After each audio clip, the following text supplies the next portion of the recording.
Alma Campos says security company manager Nufris Val Vallis sprayed her outside a nightclub.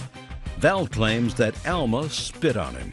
Ms. Campos, the defendant is a security guard at a club, and it is your claim that he pepper sprayed you, causing you injury after an incident at the club where you were a patron along with your brother and some other people. That's correct. The defendant says that your brother and you were both drunk that evening, and it was necessary to use the pepper to preserve the peace. On what date did this incident occur, Ms. Campos? On the night of Friday, May 15th, or the morning, Saturday morning, you could say. It was about 1 a.m. Who had you been with that evening? My brother and a couple of his coworkers. You the brother? Yes. Step up, please. Tell me your name. My name is Moises. Okay. Why don't you tell me what happened? We were on our way out of the club. My brother and his friends and myself, of course, were walking out. I stopped to get some food that they sell there at the nightclub. So I grabbed 4 burritos. And on my way out, my brother's now sort of a ways ahead of me, friends sort of behind. We're kind of shuffling our way out since it is a club, there's a lot of people. We're making our way out of the club into the parking lot, which is also an alley. And I'm outside in the parking lot, and I see a ruckus, something going on in the alley. And I notice that my brother is surrounded by a number of gentlemen. So the guys around my brother, the security are kind of, around him. And then I see Val with his arms crossed, sort of closest to me. So I ask him, hey, what's going on? Why are you guys doing this? Well, you didn't ask quietly, because you would not have asked quietly. You would have been excited. Right. Right? Yeah. Let's make sure we get it all right. Yes. That's correct, Your Honor. And his arms are crossed. He's looking at me with this snarl. All I remember, the last thing I remember is this smile. It's kind of like a, oh, 'cause I'm bored. Pulls up. I don't even see. I don't know what it is. Yes. Is that what he said, or is that the look? Both. The look, and he said those 3 words, 'cause I'm bored. Next thing I know, I'm on my knees in a dress and heels. Face feels like it's on fire. I have no idea what just hit me until I realize, moments later, I'm just like, oh my God, what has happened? Okay, so that's when you were sprayed and you fell. That's when I was sprayed and I fell. Mr. Campos, tell me what happened when you left the club. As I walked out, I was pushed out by one of the bouncers because he was clearing everybody out, got me out. Had you been asked to leave the club I before? had been asked to leave. Why? Do you know? Just because it was the end of the club. Everybody was about to leave. I was finishing one of my drinks, and he didn't allow me to finish it, so. I want you to be very accurate with me, Mr. Campos. So you were asked to leave the club, and you didn't leave right away? Is that what happened? Right. Okay. And you must have said to somebody in authority, some security person, when I finish my drink, I'll leave? Yes. I'm speculating, but I want you to tell me what happened, Sure. sir. So I'm trying to finish my drink. He said, you got to leave now. I said, okay, let me finish my drink. He said, no, you're leaving now. So he pushes the drink out of my hand. It breaks, pushes me out. Okay. So that's not just pushing you out because the club is closing. You had a confrontation with a security person inside. Right. And they pushed the drink out of your hand. The drink fell, and then they pushed you outside. Correct. Where was your sister at that time? She was getting us food. So she was in that same lobby area. Okay. And so now the security guard pushed you out, so you're out ahead of your sister. Correct. How many guards pushed you out? 1. Who? You don't know? His name. No. And it's not this gentleman? No. Were you there that night? Yes, Judge. And it wasn't this gentleman?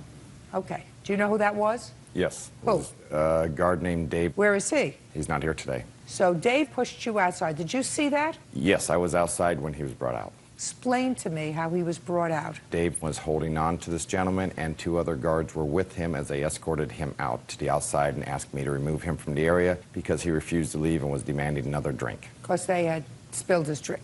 He was demanding another drink, and they took that drink, apparently, I found out later, and removed him and brought him outside. No, that's not what happened. No, that's not what happened. Okay. And since Dave isn't here, you can't even suggest to me that's what happened because you weren't there. What he says was, he said, when I finish my drink, and Dave said to him, you're finished with your drink. And he said, I'm going to finish my drink. And the drink got spilled, and that's what caused the trouble. So now you're outside. Was it just Mr. who was with you, or are there other security guards there as well? There were others around outside, yes. So it was just Mr. that was bringing you out? Correct. How was he bringing you outside? He, grabbed me by the neck, pushing me with one hand, pushing me on the neck with another hand. Okay. What happened when you got outside? Got outside. I was very upset the way he treated me. We exchanged curse words toward each other. It was like a quick conversation because immediately he walked over to a group of security guards over next to where the parking lot is, right next to the club. And he said some words that I couldn't hear. It was kind of whispering or, face to face, and there were a lot of people around. And then that's when the next kind of phase happened. Well, tell me about the next phase. Once I was coming around toward the corner of J Street and 16th, I was walking. So you were leaving the club? Yes, now we're holding our food, walking away. My sister comes right behind me. So at some point your sister caught up with you because she was right buying behind the me. food. Correct. And she got close enough to you to hand you a burrito. Correct. Is that correct? No. Not correct? No. Okay. And you saw the whole thing? Yes, I was out in the parking lot. You were out Yes, in the ma'am. parking lot? Yes. So I want you to tell me how he got the burrito. As we were walking through the parking lot, he kept wanting to go back into the club and have a conversation with the other security officer. Kept calling him names and how he was going to Dave. physically hurt him. Dave. Right. Yes, ma'am. And we walked down the parking lot, telling him, no, it's time to go, time to go. And we were shaking our pepper because he kept advancing us that he was going to hurt us. And it was like, no, sir, you need to go. You're not answering my question. My question is, when did his sister, who had purchased the food, give him the burrito? After I had sprayed her, apparently. After what? After I had sprayed her with pepper spray. After you sprayed her, she handed him a burrito? She'd had the burrito in her hands, so that's the only time I could see that she would have gave it to him was when So he went the over to answer her. is you don't know. I don't know, ma'am. Then say, I don't know. I don't know. Perfect. Do you know? Yes, ma'am. Your last name is? Macom, M-A-C-O-M. Go ahead. What happened, Mr. Vallis and I work together, and you got to understand when we're out in I front don't of- have to I'm understand sorry. anything. I asked you a simple question. The burrito was given when he first came up. He said he didn't want to leave. I told him, get off the property now. She came up. Val had told her to get him off the property. She handed him the food and stuff. They started walking. As soon as we passed the police officers, then the verbal confrontation started. Just a second. So they were walking away from the club. Yes, ma'am. And what happened when they were walking away from the club? Now they're leaving. Situation has been diffused. Sticks and stones will break my bones. They're leaving. Keep going. The verbal confrontation What started. verbal confrontation? The continuous, I'm going to kick your F you. So we And? just followed at a distance. We were shaking our cans, saying, please leave, knock They it were off. leaving. Listen to me. They were leaving, right? Yes, ma'am. So what you follow them for, shaking your cans? Because they were calling your names? No, ma'am. He was calling everybody names. Because he was calling whoever was in earshot names. They were leaving, walking away with their food in their hands. Why were you following them? To ensure that it did not escalate, ma'am. It with wasn't other escalating if you patrons. weren't there. Do you understand that? It wasn't going to escalate if you weren't there. You following me? Yes, ma'am. Sit down. Now, Mr. Villa. So now he's outside and she's outside, and before you pepper spray her, she hands him the food and they're walking away. Unless you're calling him a liar, is that what happened? Yes, ma'am. So what happened? We were in the parking lot, and he kept wanting to go back to the club. No, that's not what he said. Then he's a liar. He's calling people names and he's yelling and he's angry, but he's walking away according to your coworker. So are you calling him a liar? No, ma'am. Well, either he's a liar or you're a liar. Which one is it? Because he didn't say he was going back to the club. He said he was walking away. He was back. So he was walking away, cursing, but walking away with his sister.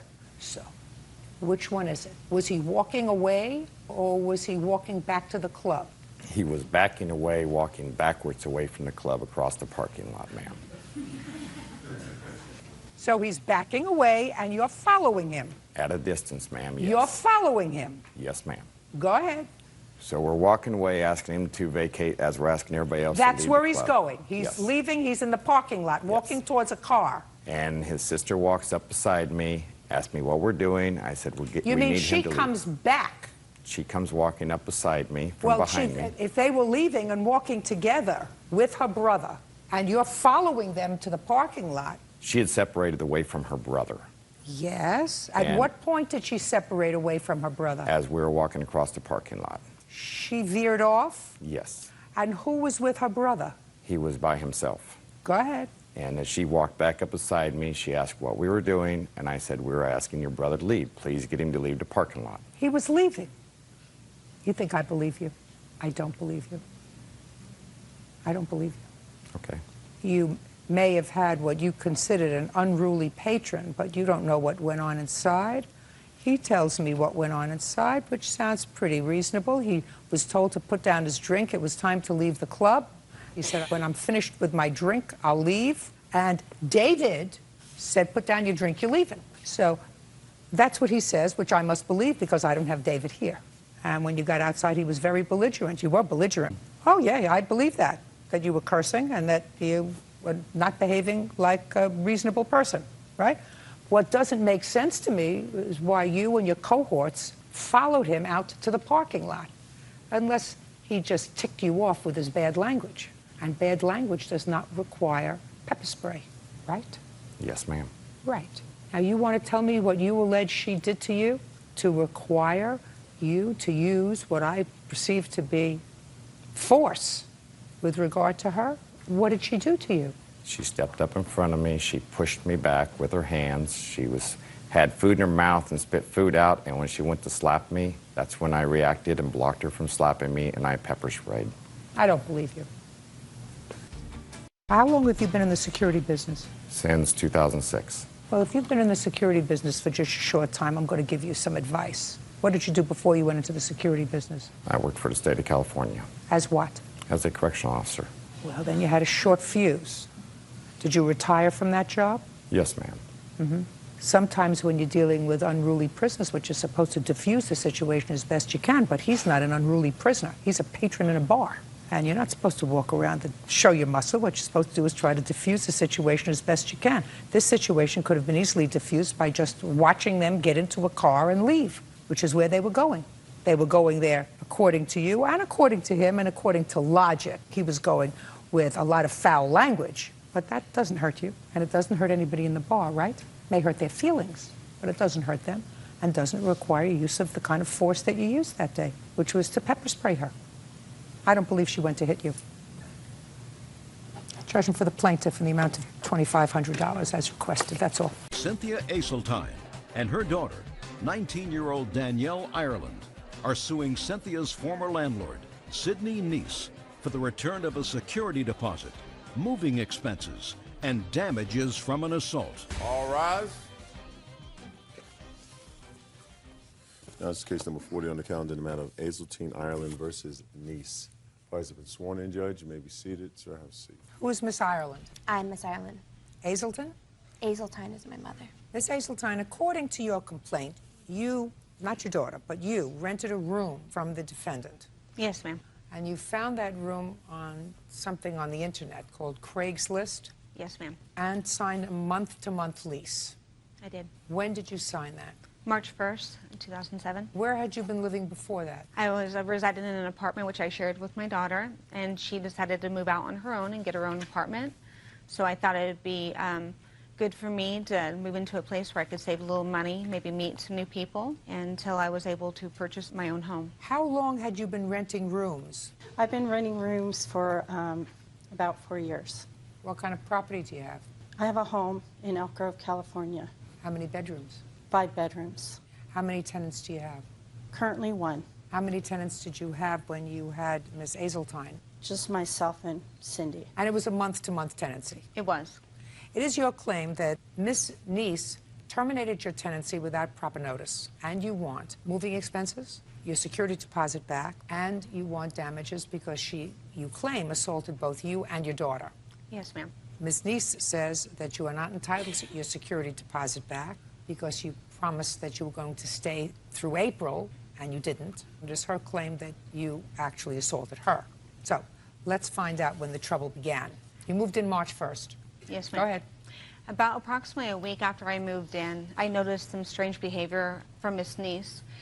When I was in the home alone, and especially when I had company over, I would notice some outbursts. It seems she was talking to herself, kind of laughing out loud. She'd walk through the home when I'd have company over and bang anything that would make noise, opening and closing compulsively the garage door. The washer was close to my room, so she'd slam the washer door up and down.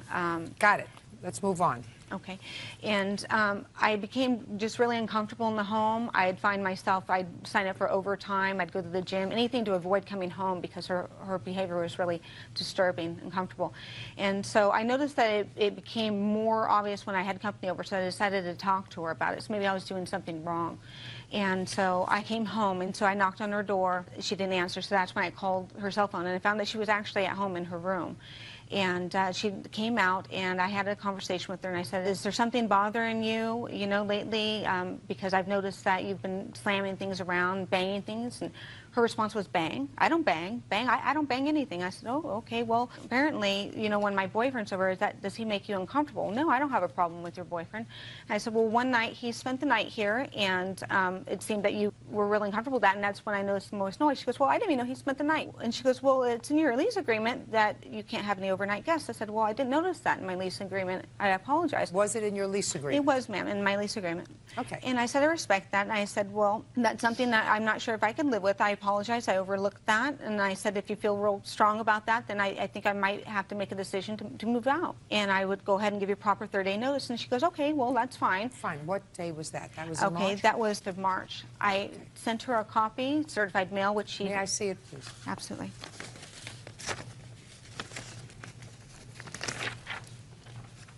That was sent regular mail as well as certified mail, which I have a receipt there. Ms. Neese never picked up the certified copy.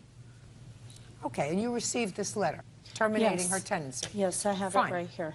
Good. So what happened? Okay, What was so next? things were a little still uncomfortable in the house, so I decided to avoid her as much as possible. About a week after giving that notice to her, I came home and found that she was interviewing another tenant, which I gave her the privacy. I had went and cleaned up and got ready to go back out again. I haven't She even then, met you. she then, You have a turn. Right now, plaintiff is talking. Okay. Go ahead. After I had finished and cleaned up and the person had left, she had come and spoke with me and said, okay, well, when are you going to be moving your furniture out? I understand, I received your 30-day notice. And I go, well, I can start putting it in storage soon if you really need the space, because she was saying that she wanted to offer that space to the tenant. She goes, well, that's your right to keep it there for the remainder of the month. And, things seemed to be okay then, but she was still exhibiting some behaviors that I just didn't feel that. I understand. You were moving out for a reason. Keep going. Absolutely. And so I had received a phone call on March 31st. I was at the gym, and I received a message from Miss Neese. And on the message, she says that she's demanding that she have a face-to-face meeting with me and discuss the 30-day notice agreement and finalize me moving out. And so I was kind of, I didn't Just understand. tell me what happened. Okay, so I called her up, and I said, I got your message. What's the deal with me having to come over? And she goes, well, I want you to speak to me face-to-face. I gave you the same respect when you gave me your 30-day notice. And I said, well, I really don't want to have any confrontation with you. You're making me feel really uncomfortable and threatened. She goes, well, if you do not come home right now, I'm going to lock you out. And I said, you can't lock me out. And she goes, I'm telling you, if you don't come home right now, I'm going to lock you out. At that point, she disconnected the phone call. Me and my boyfriend were at the gym. I said, come on with me. She's threatening to lock me out. I need to go home. When we got there, me and my boyfriend entered the home, and Miss Neese was in the kitchen. She had already taken all my groceries out of the fridge and out of the cupboard and had set them up on the counter as if she was moving me out. I said, what are you doing? Please put my things back. You can't move me out. What's the problem? And at that point, she came around the counter of the kitchen with her finger in my face, and she goes, girl, you better shut your mouth, because in the name of Jesus, I'm going to smack the devil out of you. At that point, my boyfriend placed his body in between us because she was this close in my face, and he's that face to me, and he's like trying to block her. And she turned around, and she swung about backside of him and hit me upside the head. At that point, I grabbed my cell phone. She grabbed her cell phone. I called the police. She called 911. The police arrived, a female police officer. Police officer went and spoke to Miss Neese. Miss Neese had stated that she was going to be locking me out of the house, and the officer had stated, legally, ma'am, you cannot lock her out of the house. And she goes, don't you tell me how to run my household. Can I see the police report, please? Yes, ma'am. Now, when did the incident happen with your daughter? Same day. Same day? It was a little bit later on that day when I had came. The police officers had actually left at a certain point, and my mother had called my boyfriend and get a U-Haul to get all of her things, and we both ended up showing up at the exact same time as my mom with the U-Haul, and that's when I arrived. And what happened with Miss Neese? Well, we came into the house, and she was in her bedroom, had shut the door, was in her bedroom, like the police officer told her to stay in the room. I went into this little front area that was right next to her bedroom door and started to grab furniture. And I grabbed this big glass top that was to one of my mom's coffee tables, and I started going out. And then Miss Niece came out of her room and was really mad and angry, and was directing a lot of anger at myself and at Ryan, saying that he didn't have any right to be in the house, and that was saying something about how we couldn't go through the garage door. She was telling us we had to go through the front door for some reason, and I was standing on my way to the garage door. She was really like livid and saying that we couldn't be in our house, that we had no right to be in there, and then she comes up behind me and grabs me by the back of my neck and like kind of pushes me and then kind of hits me. And then Miss Niece turned around to my mom and starts getting in her face, and she's throwing her hands wildly and stuff, and then she goes to make a fist like she was going to strike my mom, and I grabbed her arm and I put it down and I said, "Don't touch my mom." And then it just turned into a scuffle where she was just being really wild. Okay, Miss Niece, I would Yes. like you first to tell me your version of the events of the 31st of March. Okay, Saturday, March 31st, I initiated a call to Cindy to finalize things in the matter. She had sent me a letter March 20th indicating that she was going to move out at the end of April. And so I wanted to finalize things as far as obtaining the rent for April. She already told you that she was going to give you the rent April 3rd in the letter. Right. In my lease, it indicates, in the initial agreement that we signed, it indicates that if any rent is not paid time or in full, that they will forfeit the security. That's in item number 2 in our What lease. difference does that make? She already said, "I'll pay you your rent on April 3rd. It's in her letter that she sent to you. Because I just like to do things decently and in order, so... This is decently and in order. You called her on her cell phone. I called her on Saturday and asked, because she had initiated an appointment in mid-March. She wanted to see if her boyfriend could stay overnight, and she knocked on my door. Actually, I was napping, and she knocked on my door until... Don't interrupt her. I'm just asking you what you told her on March 31st. You called her, she's at the gym. On March 31st, I asked her if she had any time in the afternoon. I said I'd appreciate if we could finalize things and, you know, get the rent. So then she started cursing at me, and she started getting really violent on the phone and calling me up. Did you tell her she had to come home or else you were going to change the locks? No, absolutely not. Did you take her food out of the refrigerator? I'm speaking. No, I didn't actually. Did you take her food out of the refrigerator and place it on the counter? No, not... Did you tell the police when they arrived that you were planning on changing the locks and locking her out? When she started cursing at me on the phone, because she, by the way, she's been pretty violent before, so when she came home from the gym, she came home and she kicked me, which I have a photo of the bruise on my leg from when she kicked me then. At that point, I had called the police, and because I had wanted to have her arrested. So when they came over, they kind of separated us, got both versions of what had happened, and so I didn't have her arrested at that point. The police found you very agitated, Ms. Niece. According to all 3 police officers who arrived at the scene... Well, she assaulted me. I have pictures. She admitted biting me on the arm. There was an altercation. There's no question there was an altercation. Well, I actually didn't touch her or her daughter. Both of them came home. She called her daughter, and they both came in, and then they assaulted me in my room. And that's why I had called the police a second time. When I was on the phone with the police, I was terrified. They said, "Where are you?" I said, "I locked myself in my room because I was afraid they were going to come in again." I have pictures of the door and from when they tried to barge in my door. All the bruises, they hit me. What do you do for a living, Ms. Niece? I'm an insurance broker. For a company? For myself. I have my own agency, and I'm going to school for court reporting. So you operate out of your home or out of an office? I'm usually on the road, but my office is out of my home, yes. So you don't have an office other than at your home? Correct. And how long have you been doing that? 5 years. You make a living at that? Yes. The last time you had a tenant prior to the plaintiff, what was that tenant's name? Prior to Cynthia? She was the first tenant in that home. So you'd never had a tenant? Not in this home. When I was in the Bay Area, I've had tenants. She was the first tenant in this home. Judge, I have some information regarding the tenants in the Bay Area. Cynthia Aseltine and daughter Danielle Ireland are accusing Cynthia's former landlord, Sidney Nice, of 2 assaults. Now, you wanted to say something? Yes, San Mateo County Courts, there's 3 claims regarding Ms. Niece in regards to tenant landlord. 2 times she was a defendant, and 1 she was a plaintiff regarding the same situation, withholding deposits Can I and see so that? forth. Actually, I didn't print it out, but if you go to San Mateo County Courts, it is public record. You had 3 landlord and tenant actions while you were there. One is a plaintiff and one is a defendant. I'm not sure what she's referring to, but it was just probably a lack of, you know, my income. But with regard to No, this... I'm not talking about, I'm asking you whether you had 3 previous landlord and tenant actions. I think there was one, and it was just because I was having problems, you know, with cash flow, but they have since been paid back. One was that she put a stop pay on a deposit as a tenant herself. That sound familiar? I'm not sure what she's referring to, but I would appreciate if we could talk about this case today and why, you know, I don't believe that I owe her this security deposit. You absolutely owe her the security deposit. There's no question that you owe her the security deposit. You Okay. told her to leave. I've read the police report. You said you wanted her out that day. She left. She did not stay the month of April, despite the fact that she said she was planning on paying April's rent. You absolutely owe her the security deposit. There's no question about that. Well, because she assaulted me, and I had to put out expense. She didn't return the key when she moved out. I believe that this was an unfortunate circumstance, that everybody's tempers got very flared up. Actually, on that. mine did not. Well, not according And to I the was Miss blatantly Niece. According to the I police, was the only blatantly assaulted by her and her Miss daughter, Niece, and her boyfriend had I'm to pull telling them you, off of me. and the police department. And when I'm she moved speaking. When I'm out- speaking, don't speak. Okay. Clearly, not only did you claim that they were assaultive, you I have also. I'm photographs of all speaking. the I'm assaults. speaking. Do you hear me speaking? You also claim conspiratorial behavior on the part of the police. You weren't satisfied with the police officer who came. You demanded their supervisor. 2 supervisors arrived. They couldn't calm you down. You demanded their supervisor. So everybody is in a conspiracy against you. There's something not right, Miss Niece.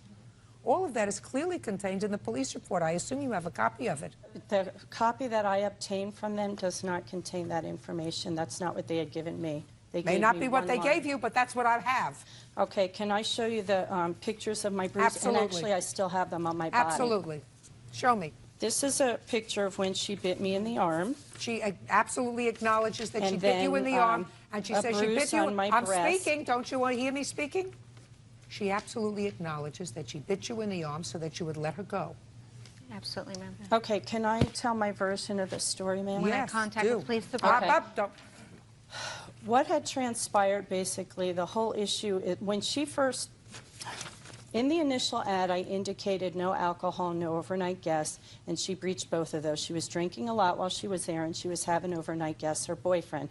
And I never even said anything because I didn't want to get into it. But then she mentioned, she talked to me that one day, and I said, no overnight guests. Are you okay with that? So she gave you said notice. yes. Listen, I got it. I have other things to do today. She said, I'm moving. She sent you an appropriate notice that she's moving. Move on with it. Get to the 31st. Right, but then she didn't pay the rent, and so I wanted to... No. She has no obligation to pay the rent on March 31st.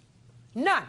And if you demanded that she come home from the gym... I didn't demand that she came home. I called her on the cell phone, and I said, do you have any yeah. time this afternoon? What's your availability? I don't think you should have roommates.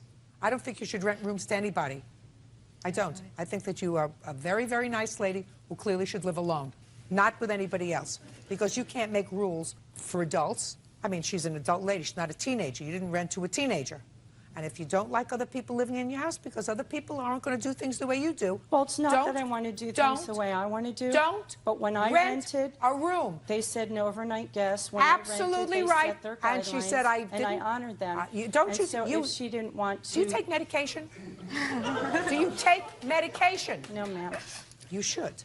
Because I've already told you 4 times, this is the 4th time, that when I start to speak, you have to stop. Okay. You can't. There's something that's not working right. You owe her security deposit, which was how much? It was $500. Did either of you seek any medical treatment for your injuries? No, ma'am. Yes, I did. I'm not talking about you. Now, where did you move when you moved? I was actually homeless for 8 days. I was allowed to stay at my My boyfriend does roommate with another roommate, and he was fine. out of town. That's fine. Don't make up things as we go along. You weren't homeless because you were able to sleep someplace. Well, yes. I mean, I was without a permanent. Fine, and then you found someplace. Yes, ma'am. Perfect.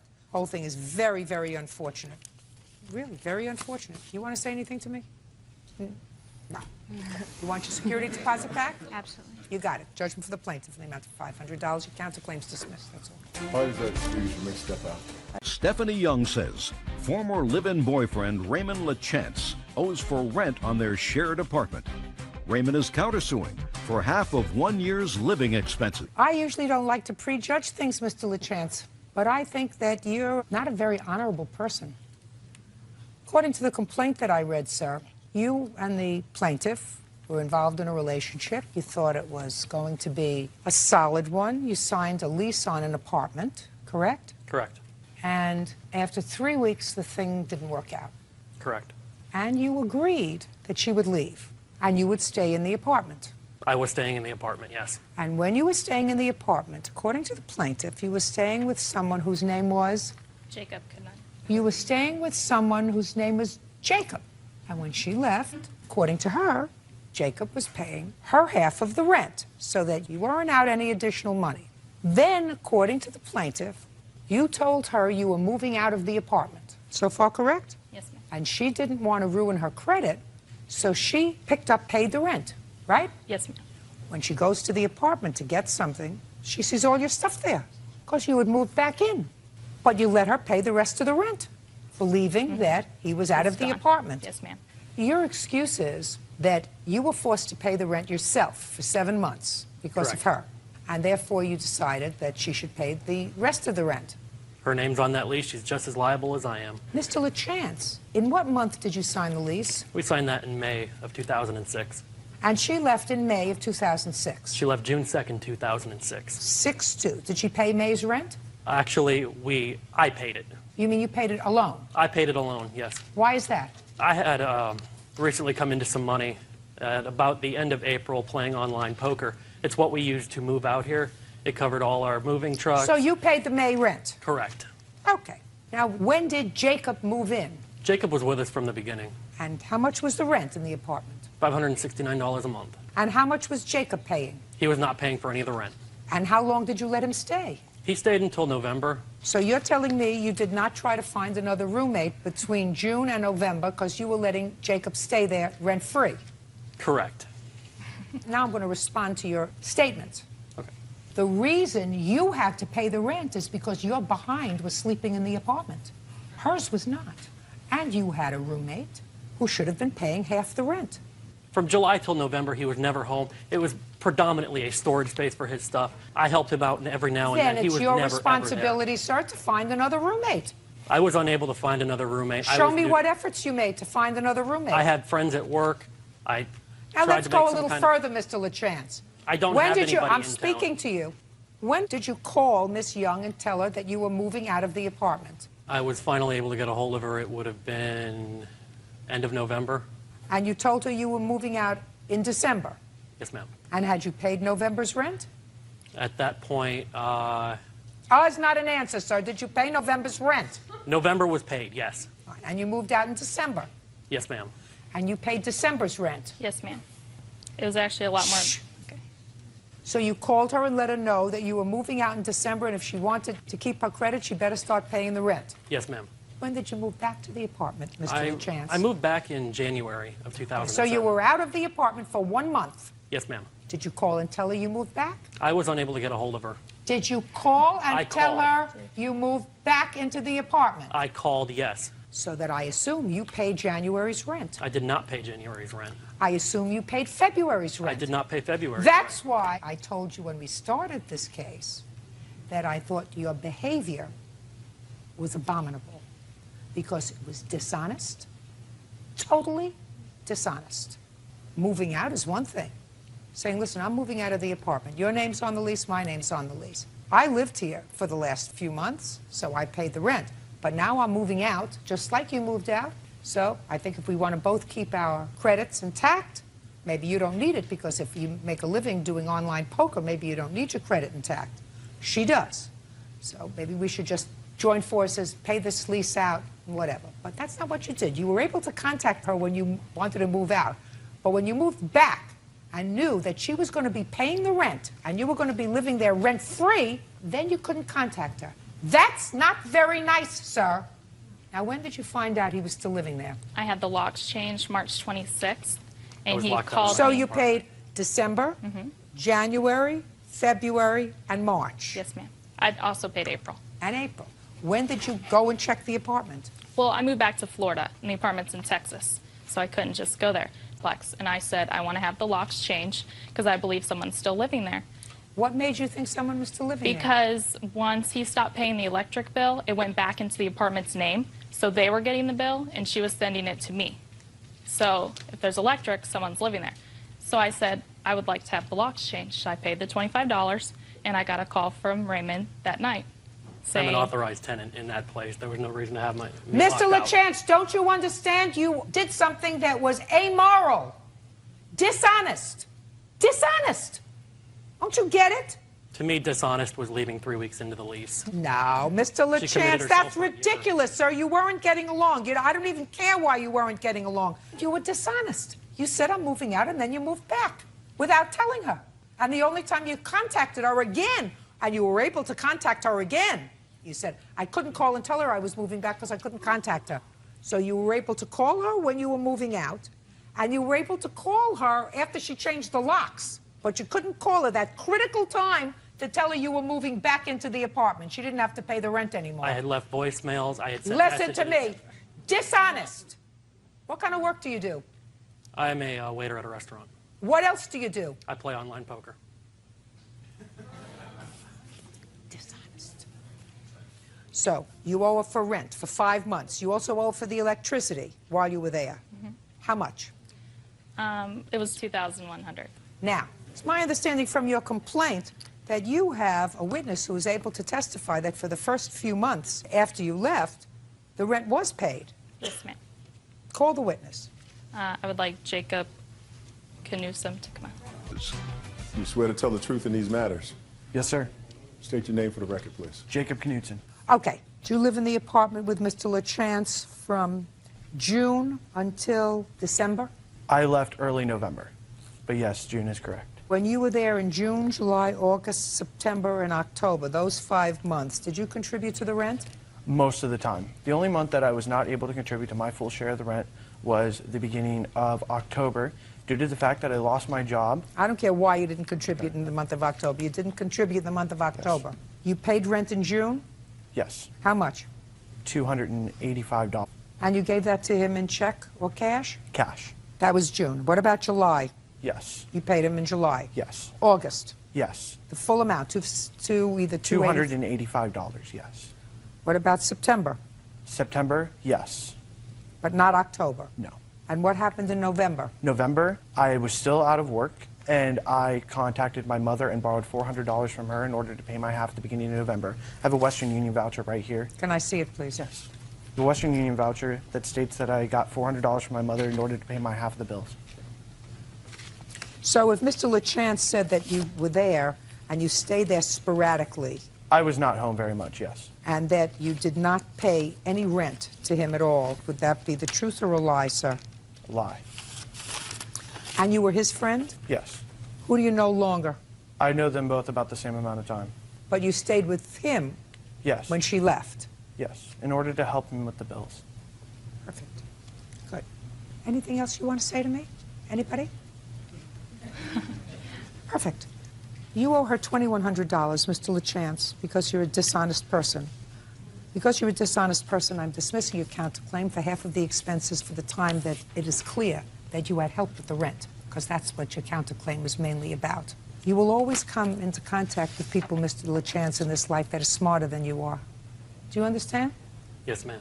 Goodbye. 26-year-old Noah Riskin is suing his ex-girlfriend, 22-year-old Lindsay Robinson, for her share of a backpacking trip through Europe. Lindsay claims the trip was a gift. Mr. Riskin, Miss Robinson used to be your girlfriend. Correct. And it is your claim that you took a backpacking trip to Europe. Yes. And you advanced some money for Miss Robinson, who was supposed to pay you back. Correct. Miss Robinson says the trip was a treat, your treat, and there was never any discussion about paying you back for the trip. And she is counterclaiming. She alleges you have some property of hers, a baby book, and she wants some punitive damages because she says you are stalking her. How long were you a couple? For 7 months. From when to when? From mid-June, I believe it was, up until Valentine's Day. And when was the trip? We left on January 20th, returned February 19th. So you were really a couple from June until January, because when I understand from reading your papers that when you took this trip, you each went your own way for a good part of the trip. You traveled independently. It wasn't a romantic getaway for the two of you, right? Correct. You didn't live together, did you? We did. You were living together. Yes. You had enough of each other from June to January. You wanted to be a little separated? My intention of going to England and Scotland was to backpack, to go as many places as I could. Lindsay told me that she wanted to get a feel for life out there and stay in York for a week or two. Wonderful. Terrific. How come you advanced the money? Lindsay came up to me after the tickets were purchased, said that she had talked to some friends of her back home, and they told her that she needed roughly $1,000 per week, conversion rate being about 51 cents per pound. I'm sorry, $1 per 51 pence. Oh, please, let's move on. She did not have that money. I offered a loan. I asked you what was said. Don't say I said to her, I will give you a loan. I want to hear what was said by her and what was said by you. Do you understand? And if it doesn't sound right, it's usually not true, Mr. Riskin. You get it? I did. Good. So I went ahead and loaned her the $2,500. Okay, Miss Robinson, since he can't get it together, I want you to tell me how it came about that you, A, took money from him for the tickets, and B, took money from him for spending. I think it was $2,500. Yes. Tell me how it came about. He told me he was going. I told him I couldn't go with him. He asked me to go. I said I want you to keep your voice up and speak slowly so that I can hear you. Okay. He said he was going to Europe on a backpacking trip. I said, I can't go with you. I was going to use the month to move out anyway. He said, go with me, go with me. You were going to use the what? I don't hear you. I want you to tell me how it came about that you took money from him for the tickets and took money from him for spending. The month that he was going, I said I'm going to move out and see where it goes from there. So look at me. I told him to let me know when he bought the tickets and I would make a decision because he kept asking and asking. So when I called him, he said he bought 2 tickets. I'd said no, and he bought the ticket anyway. As far as money goes, I told him, well, I still don't have the money to go, and he offered to give me money for that too. We went to the bank together. He deposited it into my account. What's wrong with you? I listened to him, I guess. No, you didn't listen to him, I guess. If you were not happy with him and if you were moving out, why did you take all that money from him? Because... Because why? Because I thought he was doing a nice thing. He told me it was going to be a gift, and I believed him. And he told me he didn't want the money back. That's not my question to you. I'm talking about being a moral person. Let's say I believe you, which I'm not sure I do. Let's say I believe you. Why would you, since you knew that he was anxious for you to go, since you knew that he was anxious for you perhaps not to break up this relationship that you had had for 7 months, why would you, knowing what you knew, take money from him? Because as soon as you came back, you broke up, right? Right? Before we got back, we broke up. Well, before, but you already got yourself there on his ticket, and you already had $2,500 of his money. Yeah. Well, that's wrong. I know. I know. I thought it was something that it wasn't, and I should have listened to my gut. I thought we had an understanding, and we didn't. What kind of understanding? We discussed it before, and we had the understanding that it wasn't going to be romantic, that we were both going to go our separate ways, and that it was a gift. Because I told him I couldn't go over and over, and he insisted that he wanted to do something nice for me. He called my dad and told him about it. He told my best friends about it. Knowing that we would break up, he told them that. And so I thought we had an understanding. I want to tell you something. If it doesn't make sense, it's usually not true. What nice thing had you done for him? I don't know. I was with him. I mean... Well, he was with you. You mean that's a gift that you were with him? We just had... What kind of spectacular thing do you have that other people don't have? Nothing. Huh? Nothing. Nothing. I didn't think so. I mean, what do you bring to the table that millions of other people don't bring? Why in the world would you think that he would invest a whole bunch of money in taking you away if he didn't think that by doing that, perhaps you could rekindle your relationship? That's what he did think. I know it is. Then you did the wrong thing by taking it, knowing that it wasn't going to work. I didn't Okay. How much was the ticket? The ticket was $531. And how much cash did you give her? $2,500. Okay. Forget the incidentals. You're lucky we're going where we're going. Do you understand? I'm going to hear your counterclaim. And I must tell you, Miss Robb, other things to do today. You want your baby book back? I want my, yes. Why did you take her baby book? The baby book was actually left. When she had moved out, she left everything that she did not want. A number of magazines, old shoes, etc. that she did not want. She just left them for me to clean up. I found them, and I did notify her that I had these items. She has not made any effort to pick them up for me, to send anyone to pick them up. I still have them. What are they? A baby book and a childhood photo album that I saved from the trash pile. Why did you leave them? That's not true. First of all, I got home and all my stuff was on the porch the same night we got back. He locked me out so that I couldn't get in and took my key. Everything that was on the porch, I took. Everything that wasn't mine, like the magazines, I left there, yeah, because he threw it all on the porch. So on what date? That would be the 19th, the night of the 19th, the night we got back. What else? He basically, after the breakup, I don't know what happened, but he became very different. He would show up at my work at least twice a week. And yes? And what? And just hover around. He would pull friends out of work and tell them about everything that happened between us. And I'll get over it. You owe him $3,031. Your counterclaim's dismissed. That's all. Kashmir Bigda says the fiancé of his child's mother, Justin Hellinger, punched him out at work. Justin is countersuing for child support costs and for false charges made to CPS. You're welcome. Mr. Bigda, how old are you, sir? I'm 28 years old, Your Honor. Is this your wife? Yes, ma'am. How long have you been married? We've been married for roughly 3 years, almost 4. You have children Yes, with her? ma'am. I have 2 by my wife, Your Honor. Your complaint says, sir, that the defendant is the boyfriend of the mother of another of your children. Is that right? Yes, Your Honor. Were you married to your wife at the time that this child was conceived? Yes, I was, Your Honor. How old is the child that you have with, what's your name? Selena. Selena. She just turned 2, Your Honor. And this is your complaint, Mr. Bigda. Your complaint is that the defendant assaulted you. Yes, sir. And in addition, you claim that you made a small loan to him to cover some insurance payment that he needed. Mr. Hellinger says that you precipitated this argument, and in addition, he is counterclaiming. He alleges that you called Child Protective Services on him on more than one occasion, and in addition, he says that he's been supporting your child, correct? Yes. How much child support do you pay, Mr. Bigda? I paid $36 weekly, court ordered. Do you pay it every week? Yes, I do, ma'am. It's taken directly out of my paycheck, Your Honor. And how much is your paycheck, sir? My paycheck, it ranges anywhere from $300 to $600, depending on how many hours I work. Then why do you only pay $36 a week in child support? Put your hand down.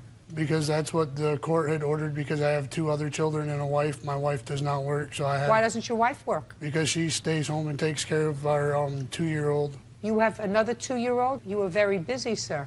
Yes, Your Honor. Why don't you work and earn $600 a week all the time, Mr. Bigda? Because the paper mill doesn't always have overtime. Some weeks you might work 12-hour days. Some days you just work 8 hours. It varies if we have people that call in or... Yes. I worked at the same paper mill, and overtime's always welcome. I left that job because of him. Right now I'm currently climbing trees. So, For a living? Yes, I cut trees down. I work for tree service. Oh, you cut trees down. You said I climb trees. I so said I didn't know that you could make a living doing that. So when he says that the overtime ain't there, it is always there at that mill. I work there. I also put in tons of hours. Mr. Bigda, it's outrageous that you only pay $36 a week in child support, sir. I'm telling you that right now. Even if you pay it, she wants to tell me that you don't even pay it. But if you paid it, that's an outrageous figure for you to pay for child support. It's not your child's fault, sir, that you didn't know how to keep your whatever in your pants. That's outrageous. What? Sorry. I only received $26 out of that 36. 10 of it goes to the Department of Social Services towards arrears. Yes. And the rear support is actually medical bills for Mrs. Catterette for having the baby. It's not rear. No. It's not medical bills for her, sir. It's the birthing expenses for your child. Because when you make a baby, it has to be born. Yes, that's what right? Put your hand down. I don't know why you still tolerate him. Yeah, I'd be visiting him, and bringing flowers.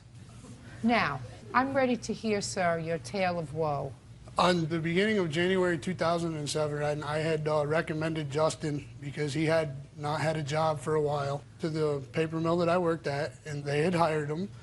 And on January 18th, I had loaned the defendant $50 to get his car insured so he could get to and from work. 2 days later, I had also loaned him another $20 so he would have gas money. And at that current time, I was out on disability due to my hand.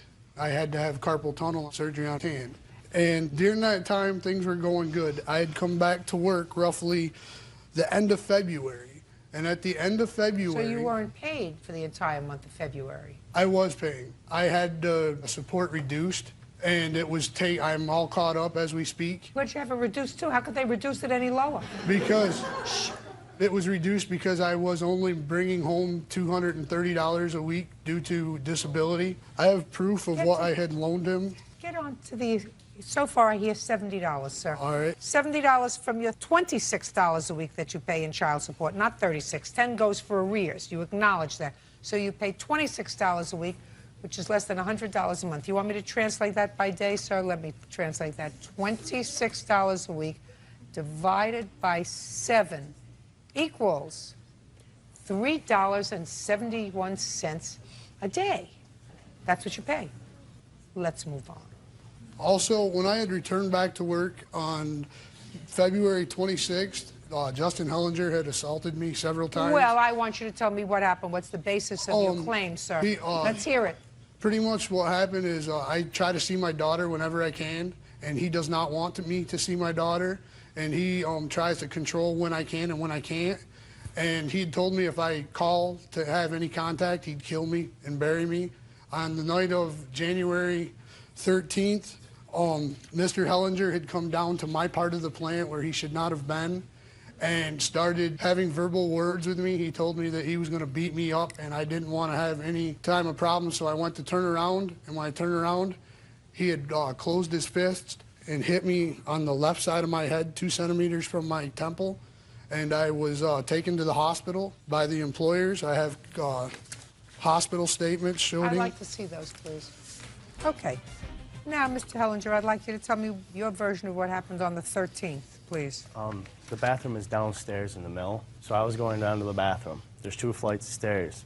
I went down one flight, he went down the other. We intercepted each other in the middle. It's about a 10, 15-foot hallway. I confronted him about what he was doing to me, why he was calling my house at midnight. Just a second. When you say you confronted him, what did you say to him? I said, Cashmere, why do you keep calling my house at midnight, harassing me and my family? When did he call your house at midnight? Put your hand down! It was probably the beginning of January when all this... How many times did he call your house at midnight? Oh, several. Who did he speak to? Her or me when I was there. What did he say to you when he called at midnight? Asked how I was doing and if Justin was being good, if I was doing all right and everything was all right between us. Pretty much wanted to know about my relationship with Justin. Did you ever tell him not to call your house at midnight? Justin has several times. Why did you call their house at midnight? I personally didn't. My wife did. My wife and Selena were good friends, and Selena had asked my wife to call so they could just talk about our child and other things. They were friends, and Mr. Hellinger does not like her wife. So she would ask my wife to call late at night when Justin went to work. I'm asking you, sir. I personally have never called his house after 10 o'clock. My wife had always done the calling for me because he would not allow me to call. For you? He would not allow me to call. When your wife called, did you ever get on the phone? There's been a few times that... When your wife, just the answer is either yes or no. When your wife placed the call, did you ever get on the phone? Yes. That's what he's complaining about. Do you get it? Yes, Your Honor. Okay, so you confronted him about the calls that were coming to your house being made by his wife, but then the phone being turned over to the plaintiff. Yes. And what happened next? He got a little irate, got loud with me. No. Tell me what he said. He can do anything he wants. It's his kid. And if he wants to be with Selena, he can be with her anytime he wants because he can just take her out to the bar and do what he wants to her. And put your hand down. It made me grumpy. Made you grumpy? Yes, very grumpy. Well, probably mildly. He slandered me. He slandered me through the whole mill, told the mill all my business, told the mill, a lot of the people I worked with, that I was beating her and the kid. I confronted him about that too. He started to come at me, and at that time I just pushed through with him. And I don't know if I hit him in the head or not, but I did. Well, you did hit him in the head, sir. I had an open hand. I never closed my hand when I hit him because he's handicapped. I would not hit a handicapped person. Okay, now I'll hear you.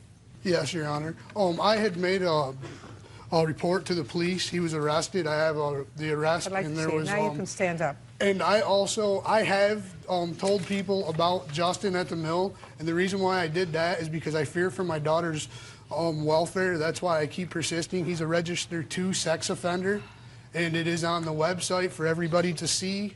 I fear for my little girl's life, and so Yes. I've been with this little girl for 2 years. My officer said it's fine. I have 2 children of my own. I also get every other weekend. Being around his daughter is no problem to me. I'm not dangerous to anybody. What I've done in my past was my business. The fact, yes, it is. I am registered, but it don't affect my life at all. I have a good job. I work around several 100,000 people a day. I go to people's homes. Did your prior conviction involve children? No, it did not. It involved an underage girl, which I did not know her name, or her age, I should say. How old are you now? I am Put 24. your hand down! I am 24. 24. And when was this conviction? 2 years ago? 2 years ago when you were 22. Yes. And how old was the girl? 16. Got it. Fine. Not fine legally, but that's a totally different scenario than pedophilia. That's just dumb. Understood. And you have too many children, sir, at age 24. If you I have understand. 3 children. Yes. You too. I don't care how many trees you climb, and I don't care how much pulp you make. Now, you want to say something to me? The phone calls that were made to Selena were me returning calls and her returning my calls. He did not take the phone every time, only once in a great while. Listen, he took the phone more than once. Madam, I don't even have to be there to know that he took the phone yes, more he than did. once. Right. Anything else you want to say? Just that the support issue, we give them money on the side to above what the court orders. We also buy Davina's clothes, Davina's diapers, her wipes, her shoes. And when we do send them home... Show me receipts. Right here, where I Show spend me. at Walmart off of my bank card. Show me. There's a few. There's Walmart there, where we've spent $502 to buy clothes, diapers, wipes, food. What about for And all whose through that. children? For his daughter. Not for your children? No, not at that point, no. I buy her Baloney. things separately. Baloney. I don't believe a word of what you... Sit down. You think that I believe that you went and spent $500 on his daughter and none of No, that... some of it was on his daughter. Not all. Now, that's better. I'm sorry, Some it was of my it was... mistake. You made a mistake. Yes, I did. I'm sorry. What? Also, I fear for my child because last summer, roughly June or July, the defendant was also arrested because his girlfriend Selena had left him, and he rolled his car trying to kill himself on purpose. And he had a suicide message left on my machine. I didn't bring that with me today. Yes. The fact that I tried to kill myself has nothing to do with Yes, his it does. child. I was not with him. Yes, I got help. Listen to me. That's a legitimate concern. I understand it is. Okay? That's a legitimate concern. If you have suicidal thoughts, that's one thing. If you act out those suicidal thoughts and you are around the child, that's a legitimate concern that a parent might have. You get it? Yep. Now, I assume that that formed the basis of at least one of the calls to Child Protective Services. No, it did not. Did it? Yes, it did. How many times did you call Child Protective Services? 3 times. Tell me about the 3 times. The one time was when he rolled his car, and Selena, the mother of my child, was worried, so we got together and had called. The second time was when he called my house going irate, and he threatened to kill me and bury me and told me I could not see my child, so I was very concerned about the welfare of my daughter. And the third time was due to him stalking and calling me names and stuff. He had even stooped low. He had convinced his girlfriend to go to the police and report that I had raped her. That's how our daughter was conceived. And the police had come to my house, and she was filed for making a false report and is under community service for trying to have me arrested. Yes, Is that correct? Yes, it is, Your Honor. Okay. That's not good. That's not good. I was highly intoxicated the night that me and Kashmir, conceived my daughter. I don't remember any of it, and it was not a coerced thing. I went to the police department on my own. How much after your daughter was born? 6 months, maybe. So you had 9 months and 6 months? You had 15 months to think about it? I was not Okay. Mr. Hellinger, he was clearly assaulted, and you clearly lost your temper. So you have to be responsible for his medical bills. Your Honor. What? I have a unfounded paper from Social Services January 30th that he called on me where I was unfounded. Yeah, that's okay. He has legitimate concerns about you. Are you getting any help for yourself? Yes, I am. Good. You seeing somebody regularly? Yes, I do. Put your hand down. Listen, if you think that I find you a sympathetic character, I do not. You were disloyal to your wife. You created a situation that she's going to have to live with and suffer with her whole life if she decides to stay with you. She has 2 children with you. I guarantee you the day that you told her that you had another child the same age as your youngest child was not the happiest day of her life. So if you think that I believe that you're a sympathetic character, I believe that you are an unsympathetic character, sir. As far as the money that you claim you gave him, that hardly makes up for the amount of money he contributes to support your child. So he's going to pay your medical bills, which are roughly $500. Unfortunately, Mr. Hellinger, you want to be compensated for supporting his child. That's your prerogative. If you choose to do that, you do that gratuitously. That ain't a big problem to me, the harassment. Fine. And as far as calling, some of your behavior, sir, is questionable.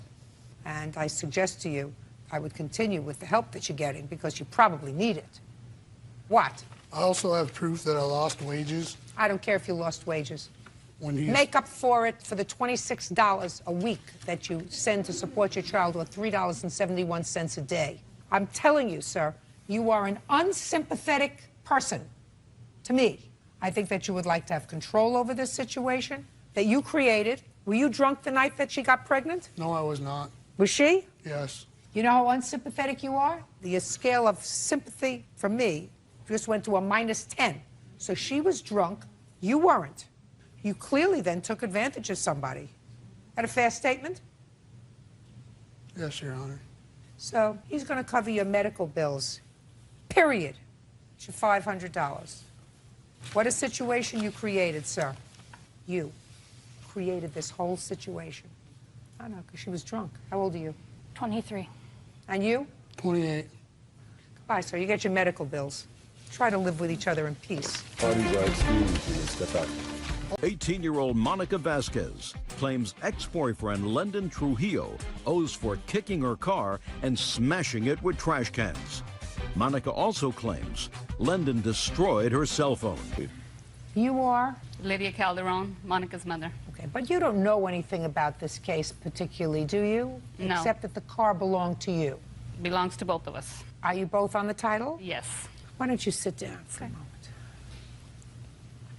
You're Monica? Yes. This was your boyfriend? Yes. How long was he your boyfriend? For about 3 years. Monica, you say that he broke your cell phone and vandalized your car. Yes. He says he didn't do it. So tell me when he vandalized your car. It was like about 1:30, and he showed up at my house. 1:30 in the on what morning. On what date? July 28th. Where were you? I was at home. Who else was at home? My sister. It was 1:30 a.m. Do you live with your sister? Yes, I do. What does your sister do for a living? She works at Premier Real Estate. She's And a what do you do? receptionist. What do you do? I'm a cashier. Where? At Rite Aid. How long have you been working there? In October, it'll be a year. Mr. Trujillo, Yes. what do you do for a living, sir? I'm a tattoo artist. You work for yourself? Yeah, pretty much. What does that mean? I'm not working at a shop right now. So where do you work from? Out of my house. Are you licensed? No. Do you have to be licensed where you live? No. Where do you live? I live in California. And in California, you don't need a license to give somebody a tattoo with No, a you needle? don't. That's a big mistake, isn't it? Yeah. I mean, you need a license to give somebody a pedicure, Yeah. but not to give somebody a tattoo. No. Not. You sure about that? I'm positive about that. Anyway, you make a living at this? Yeah. Well, especially since you have no overhead. What's that? No. What? No. What? No. Overhead. Overhead? Oh, okay. Yeah, that was over my head. Sorry. Unfortunately, Mr. Trujillo, that was true. Right. Sorry about that. All right, Miss Vasquez, why don't you tell me about what happened on the 28th of July? Okay, he showed up at my house and he knocked on my window. I came out of my room and I went to the garage because he went around the house. And I had told him to leave because my sister did not want him around her house. Why did he come there? He was... He said you called him. No, I did not call him. You say in your papers, sir, that you went over to the house at 1:30 on July 28th because she called you. Yeah, we had been talking. No. Because she called you on July 28th. That's why you said you went over there, right? Right. And how did she call you? On your cell phone? Yeah. Do you have your cell phone records? No. I'm sure if I went and got them, I could bring them back to you. I mean, if you wanted to, another We day or don't do something. do-overs here, Mr. Trujillo. What we do is, when you're coming to court, you're supposed to be prepared. You know what it's like, Mr. Trujillo? You do tattooing Yeah. in your house. Right. Let's say you made an appointment with somebody who's going to get a really big tattoo. They were going to pay a whole lot of money Yeah. for the tattoo. And let's say they arrived and they sat down for you to do the tattoo and you forgot to buy ink. Right. Yeah, it's happened a couple times. That's what it's like, Mr. Trujillo, when you come here without evidence. Yeah, I understand. With just your good looks and tattoo. That's what happens. You're supposed to bring evidence, bring proof. So we have no proof that she called you to arrive at her house at 1:30 in the morning. Yeah. And so you went outside and you told him to disappear. Yes. And what happened? And by that time, my sister had came out because she heard the knock because our rooms are right next door. And she had went out and told him to leave her house because she was going to call the police. Because the incident with the phone. Oh, so the incident with the phone happened first? Yes. And that happened about a month before? Yes. Why don't you tell me what happened? Okay, I was at work, and I get out of work at 10, and he showed up at my work, so I left. Had you not been seeing each other? No. Right. And I left my work, and he followed me down the street, and he was telling me to pull over, and he was next to me in my car. And so I pulled over because he was coming closer to my car, and he had said that if I didn't pull over, he would go to my house and, like, break windows. And so I pulled over, and he had got my phone to check it for what, I don't know, we weren't together. And I was telling him to give me back my phone, and he was like, "You want your phone?" So he cracked it in half and gave it to me. And so... Had he been drinking? Yes, he had a beer in his car. Who else was in the car? He was by himself that night. You got to get a job out of the house, Mr. Trujillo. Okay. Listen to me, sir. First, I want you to tell me who these people are that you brought with you to court today. I brought my dad to court with me today and my brother Fabian. This is my dad, Johnny, and Fabian is Silo. Yeah, and you all live together? No. Do you live alone? No, I live with my uncle. Why? Because my dad has recently moved, and he had moved in with someone else, and there wasn't enough room, so I actually went to live with my uncle. And where does your brother live? With his grandpa. How old are you? I'm 18. How old is your brother? 19. Who did your father move in with? His girlfriend. Was there a time you were all living together? At one time, yeah. When was the last time you lived together with your father? About 2 months ago, I lived with my dad in Visalia. And your brother also lived with your father? No. My brother has always lived with his grandpa in Tulare. Did you break her phone? No, ma'am, I didn't. Well, tell me what happened, Mr. Trujillo. Me and Monica had been seeing each other before this incident with the cell phone happened. We had been talking, and we had been texting each other, and she had told me that she got out of work at 10 o'clock. And that if I wanted to see her after work. And I said, okay, cool. I had the car, so I said, okay, I'll meet you at Taco Bell. So we went and we met at Taco Bell parking lot, and we were there. Everything was fine. We were talking, hugging, everything was cool. And then a call comes through on my phone. And when a call comes through on my phone, it was a ringtone, as, you know, the ringtones, like I know you've heard them, like the lovey-dovey ringtones, like the... You know what I mean? Like the guy and girl together ringtones. You know what I'm talking about or no? Like, I mean, I could sing one. Like, I mean, I could sing one for you. If you want me to sing one. No, I'm just kidding. Anyways, at the time when that had happened, we were both kind of looking at each other because I was already like, okay, you know, something's wrong, I messed up. So Monica had... Yeah. Yeah, so at that time, Monica had snatched my phone out of my hand. And when that had happened, she snatched my phone, and I reached for it back. We kind of got into an argument, a little conflict, you know what I mean? And who was calling you, Mr. Trujillo? Just a friend. Boyfriend or a girlfriend? It was a girlfriend. The timing was really terrible. Yeah, it wasn't expected. It was messed up. Yeah, it was at the right time. So when that had happened, I was leaning up against my car, and Monica had thrown my phone at me. Well, when she had thrown my phone at me, somehow, and you can tell she has little hands. I don't know how she had both phones in her hand, but when she had thrown it at me, my phone rolled over the car, the hood of the car, and her phone hit my car and broke. However it broke, it was snapped in half, and that's basically What happened? When he met you at Taco Bell, had you told him that you were going to be out of work at 10 o'clock? No, he called my work around 10 and he said, I was around the corner. He goes, I'll be there right now. And I was like, I'm going home, I'm leaving. And at that point, my boss had opened the doors to let me leave earlier than everybody else because I had told him. And when I got in my car to leave, he was already at the corner and that's when he just followed me. You think if I called her boss would say that they opened the door and let her out a little early? No, I don't. You don't think so? No, I don't. What's your boss's name? David Centeno. Give me his number. It's my phone, and my phone is out there. The Rite Aid number, 67816. There you go. 7816? Now, Mr. Trujillo, Yes, ma'am. I want you to listen to me very carefully. Okay. When somebody tells me it's, I tend to disbelieve everything that they say, especially when I have to get my rather sizable keister off this chair and go in the back to make a telephone call. Do you understand? Oh, yes. Now, I am prepared to do that. Okay. Unless you want to revise your version of the cell phone events. No, ma'am. No, not at all. Okay, so let's call Mr. David, because he doesn't have any clue that I might be calling him. He is going to tell me whether or not he let her out early because you were going to come over. Right. Okay. Let's see. Okay.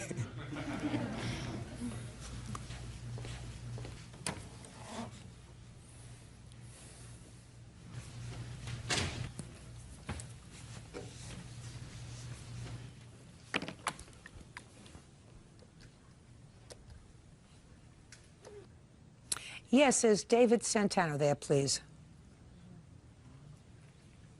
David, this is Judge Judy Scheindlin. How are you?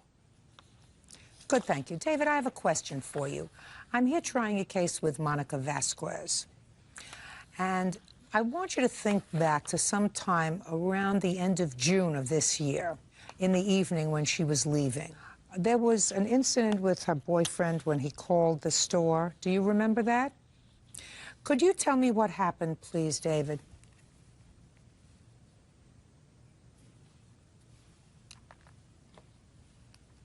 Mm-hmm. Okay.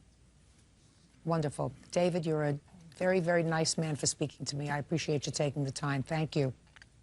Bye-bye.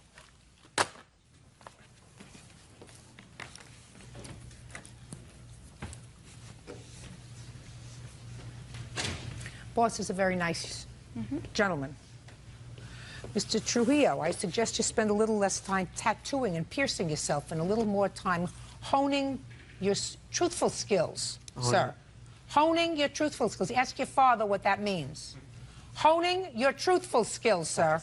Oh, okay. Because Mr. Centeno says that he remembers the evening very well. You would call the store. You said, I'm going to get down there before the store closes. They let her leave early, and they stood there to watch her get in her car and take off before you got there because she had already broken up with you, and she was afraid about what was going to happen if you got there. Okay.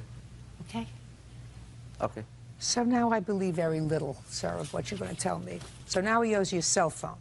Now I want you to tell me what happened when he vandalized your car. Okay, that was the night he showed up at my window. That's correct. Okay. And you came out, you told him to leave. Sister came out, and you told him to leave. And I understand that there were other people with him. His father and his brother. Two geniuses. Yes.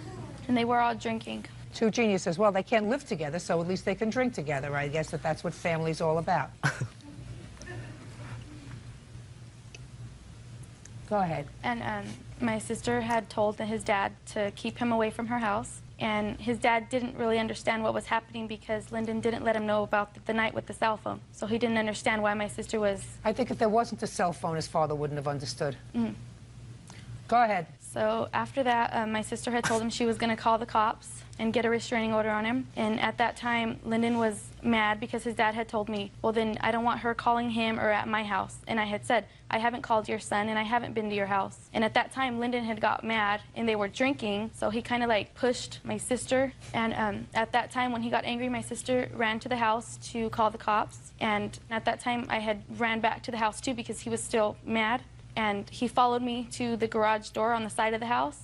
And when I closed the door and locked it, I could feel him trying to open it. He just went to the front of the garage where my car was parked, and I heard a loud noise. And at that time, I had lifted the garage door up because my sister had came out, and we seen him leave the side of my car and get into his dad's car, and the two trash cans were against my car, laying against my car. You have pictures of Yes, the I car? do. I'd like to take a look at it.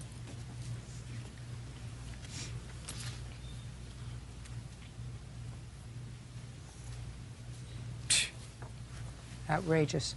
When did you purchase this car? Last year in November. Bought it yourself? My mom helped me. Who pays for it? I do. Paid the insurance too? Mm-hmm. Stand up next to him. You came here, you might as well stand up here. Monica Vasquez says ex-boyfriend Lendon Trujillo owes for vandalizing her car and for destroying her cell phone. What were you doing out with your son at 1:30 in the morning? We had went to the club, What club? El Presidente, What were you doing at the club? dancing. And drinking? I was, yes. With whom? Females, All different kinds? pretty much, yeah. So if you were dancing and drinking with a whole bunch of females, you weren't watching what your two sons were doing. Actually, he was on his cell phone the whole time we were there, text messaging and back and forth. And I went to him and asked him, "Who you texting?" And he said, "Monica." So And that's what he said to you. yeah. That's what he said to you, but you don't know that that's true. No, but if I may, Your Honor, Yeah. the day before the cell phone incident had occurred, Yeah. she came to my house, and my dad was coming up from work, and she was coming downstairs. I was walking her down to her car. And that's why I don't understand really how it could go from her being upstairs in my house and me and her being together in a relationship or working things out, and then to... Well, were you working things out or were you in a relationship, sir? No, we're working things out to be in a relationship. So what did you go there at 1:30 in the morning for? Because we had been texting each other. We had been texting and talking to each other, and... Did she invite you there? Yeah, I had her on speakerphone Yeah. because I was the designated driver. Yeah, she had told him. Yeah, she was in the that- car. She knew she that had the told speakerphone him wasn't on. That her sister was asleep, the kids were gone, for him to go over there and visit to see her. And what were you going to do? I just sat in the car because I was drinking. And what about him? He was in the back seat. So the two of you were just going to sit there in the back seat of the car, Well, in the actually, front seat yeah. of the car, while he went inside to visit with his girlfriend? They didn't go inside. They stayed outside in the driveway. Fine. So he goes over to see Monica, and how did her car get dented? When we got there, Monica had stepped outside. She was walking towards her car. We pulled up, and she went like this, like waved us over there. We all three got out of the car, walked over. She showed us a dent on her car and said that she had got into an accident with a motorcyclist. And me and her made a few comments back and forth because I had just recently wrecked my Harley. And I had told her, you know, so anyways, we said a few statements back and forth. And then me and Fabian went back and got back in the car. They stayed there talking, hugging, kissing until Marie came outside. And Monica flipped the whole script when Marie came outside because she was Were upset. you at his house the day before? No, I was not.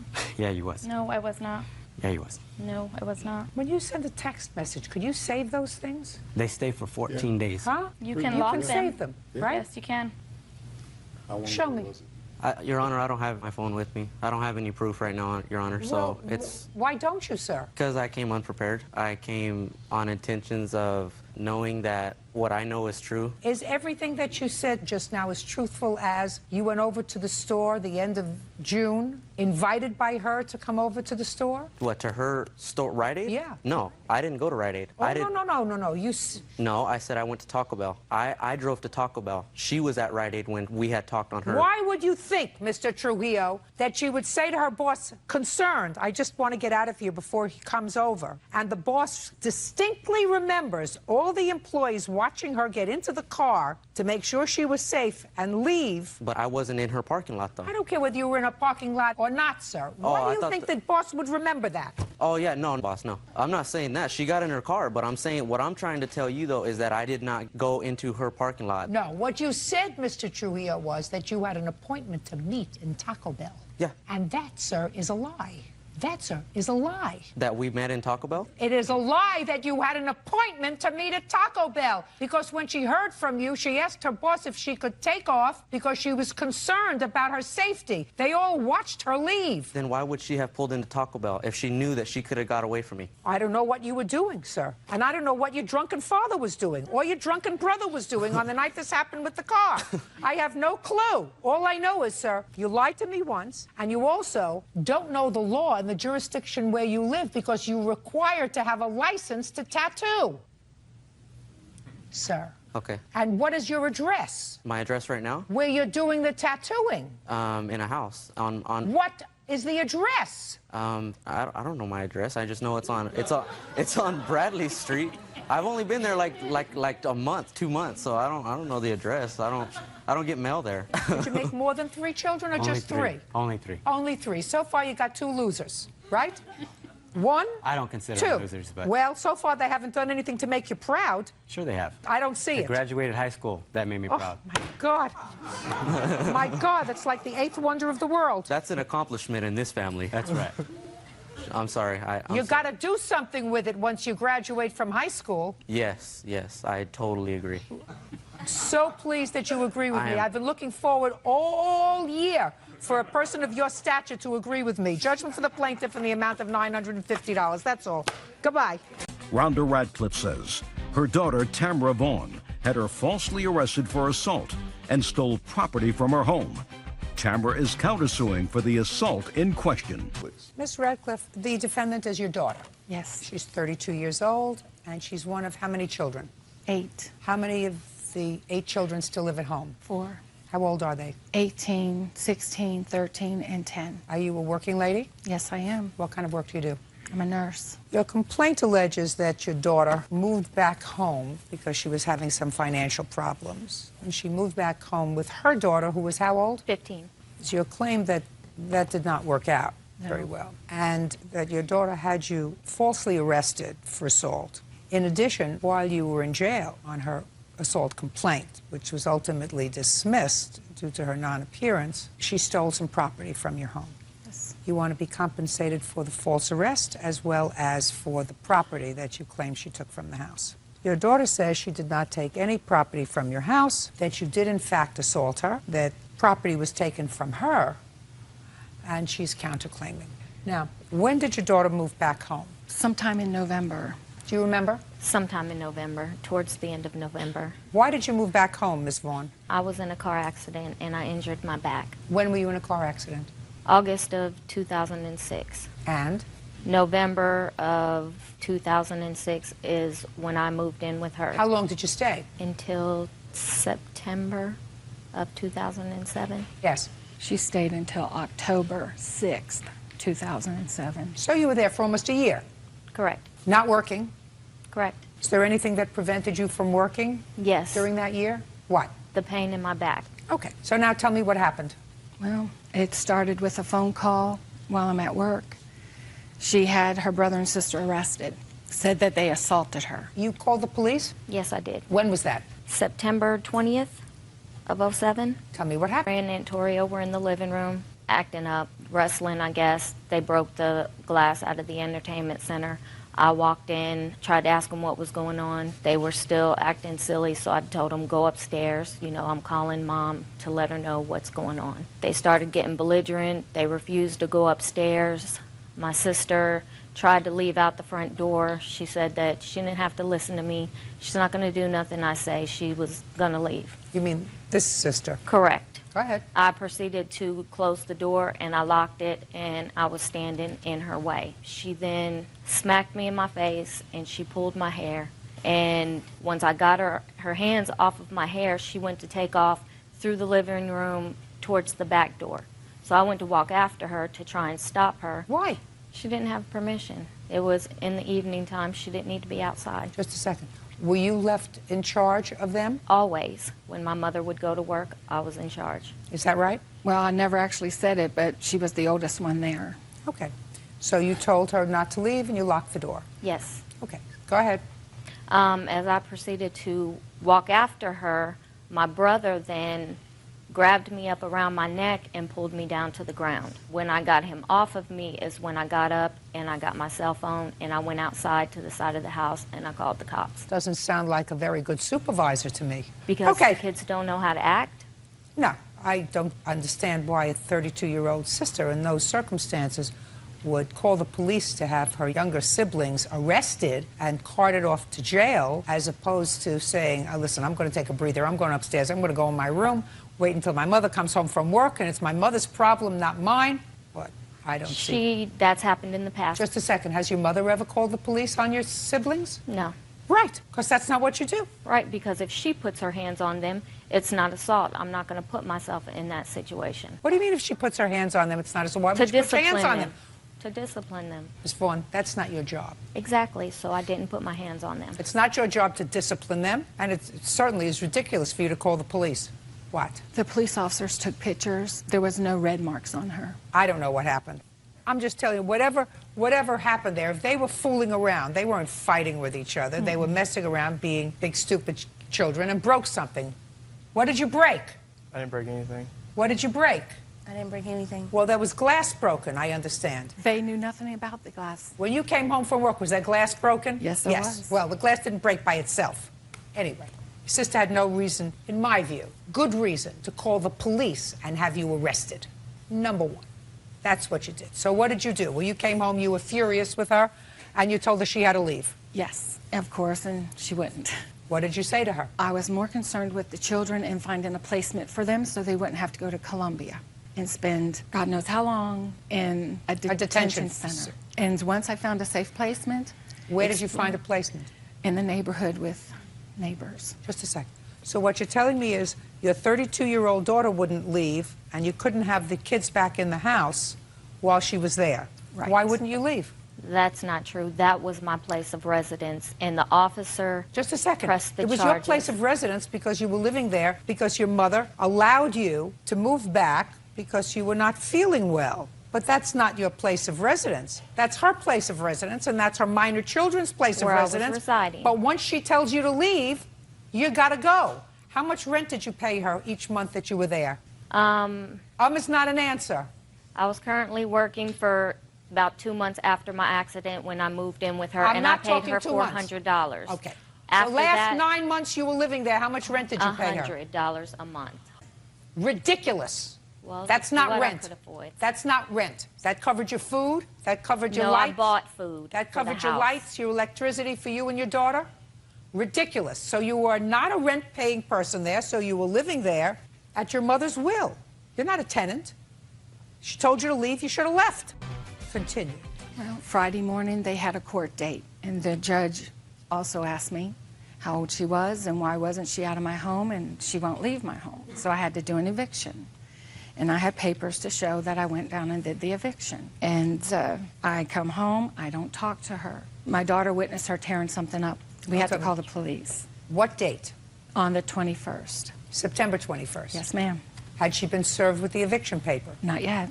Go ahead. So they couldn't do anything because she was in a lawsuit with them by having them arrested. So nothing was done because she was allowed to tear things up and nobody could stop her. That's not true. Well, I go to work Friday night. I come home. I'm a night nurse. I get home at 6:30. In the morning? Yes, ma'am. Saturday morning, I walk in my home. My living room looked clean, which is very odd. The kitchen was a total disaster, so I started cleaning up my kitchen, and I read my newspaper and went to bed. I looked at my watch. It was 7:15 when I laid down. I do not know what time it was when someone banged on my door and woke me up. I mean, banged hard. So my children aren't in the house, so the only person in my mind who could do this... Where are your other 2 children? Geraldo, the 18-year-old, was there asleep, but the baby, I removed him also because I didn't want her doing anything against him. Where did you send the baby? He went to a neighbor's.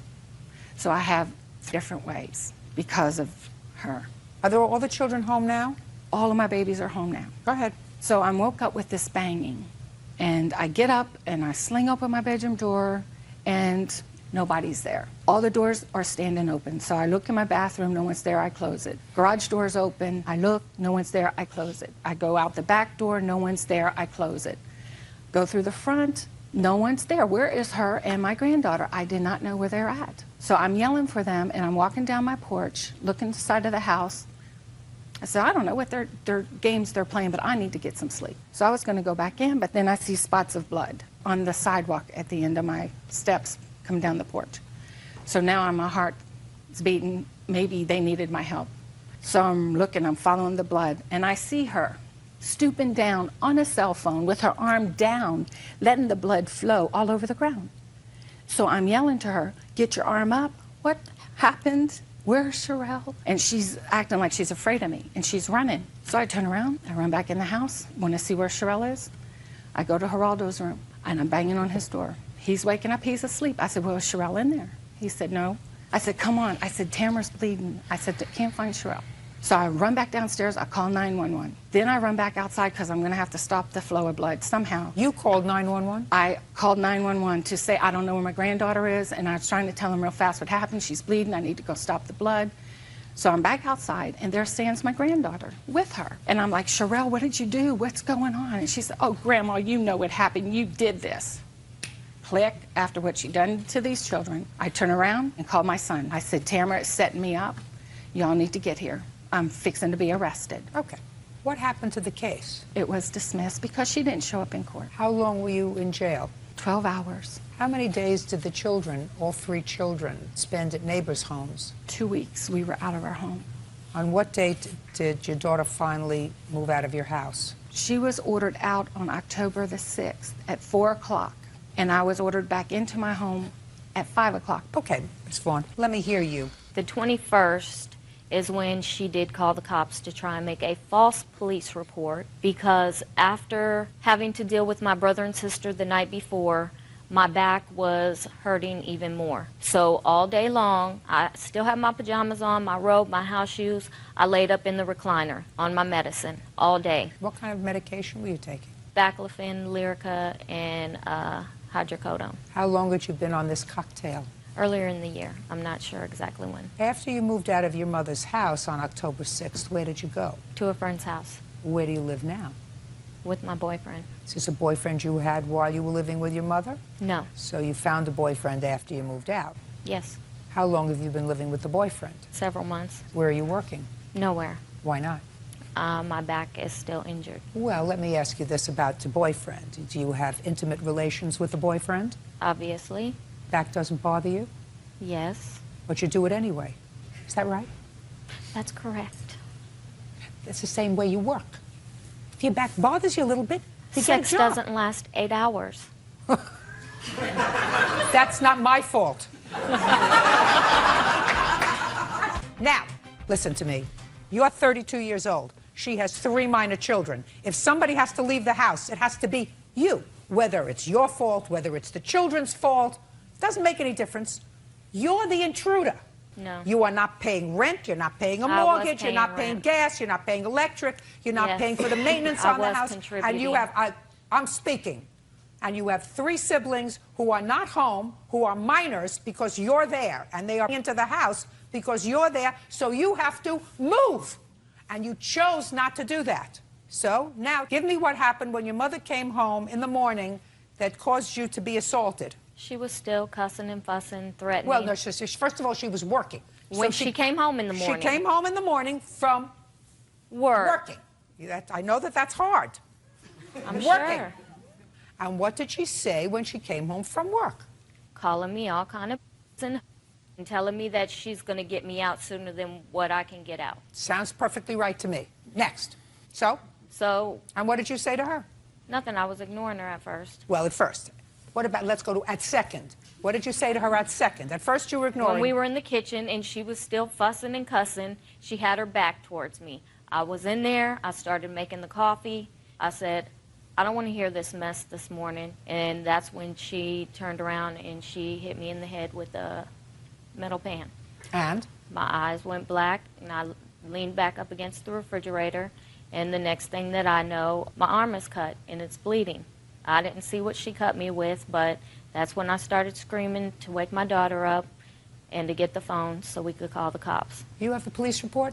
Yes, I do. I'd like to see it, please. You have your police report? No, I couldn't get one. This is the one where I was arrested. Okay.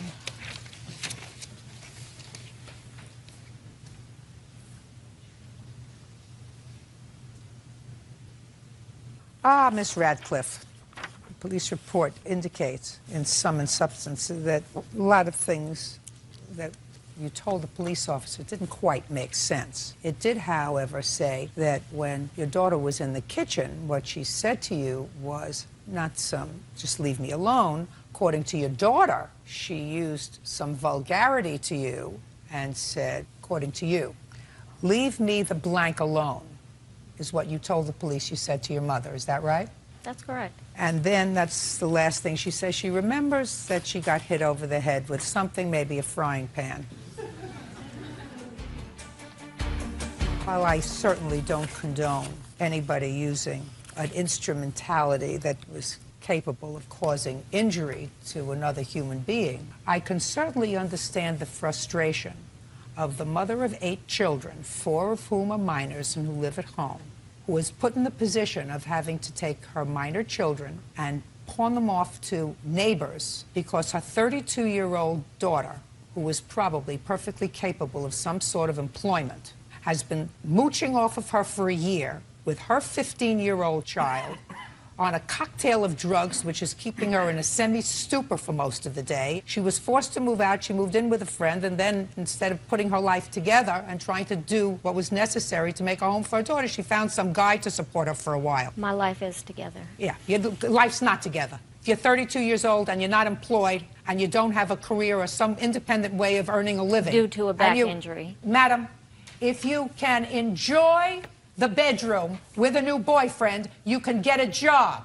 So, I don't believe that you have established to my satisfaction that your daughter had you falsely arrested.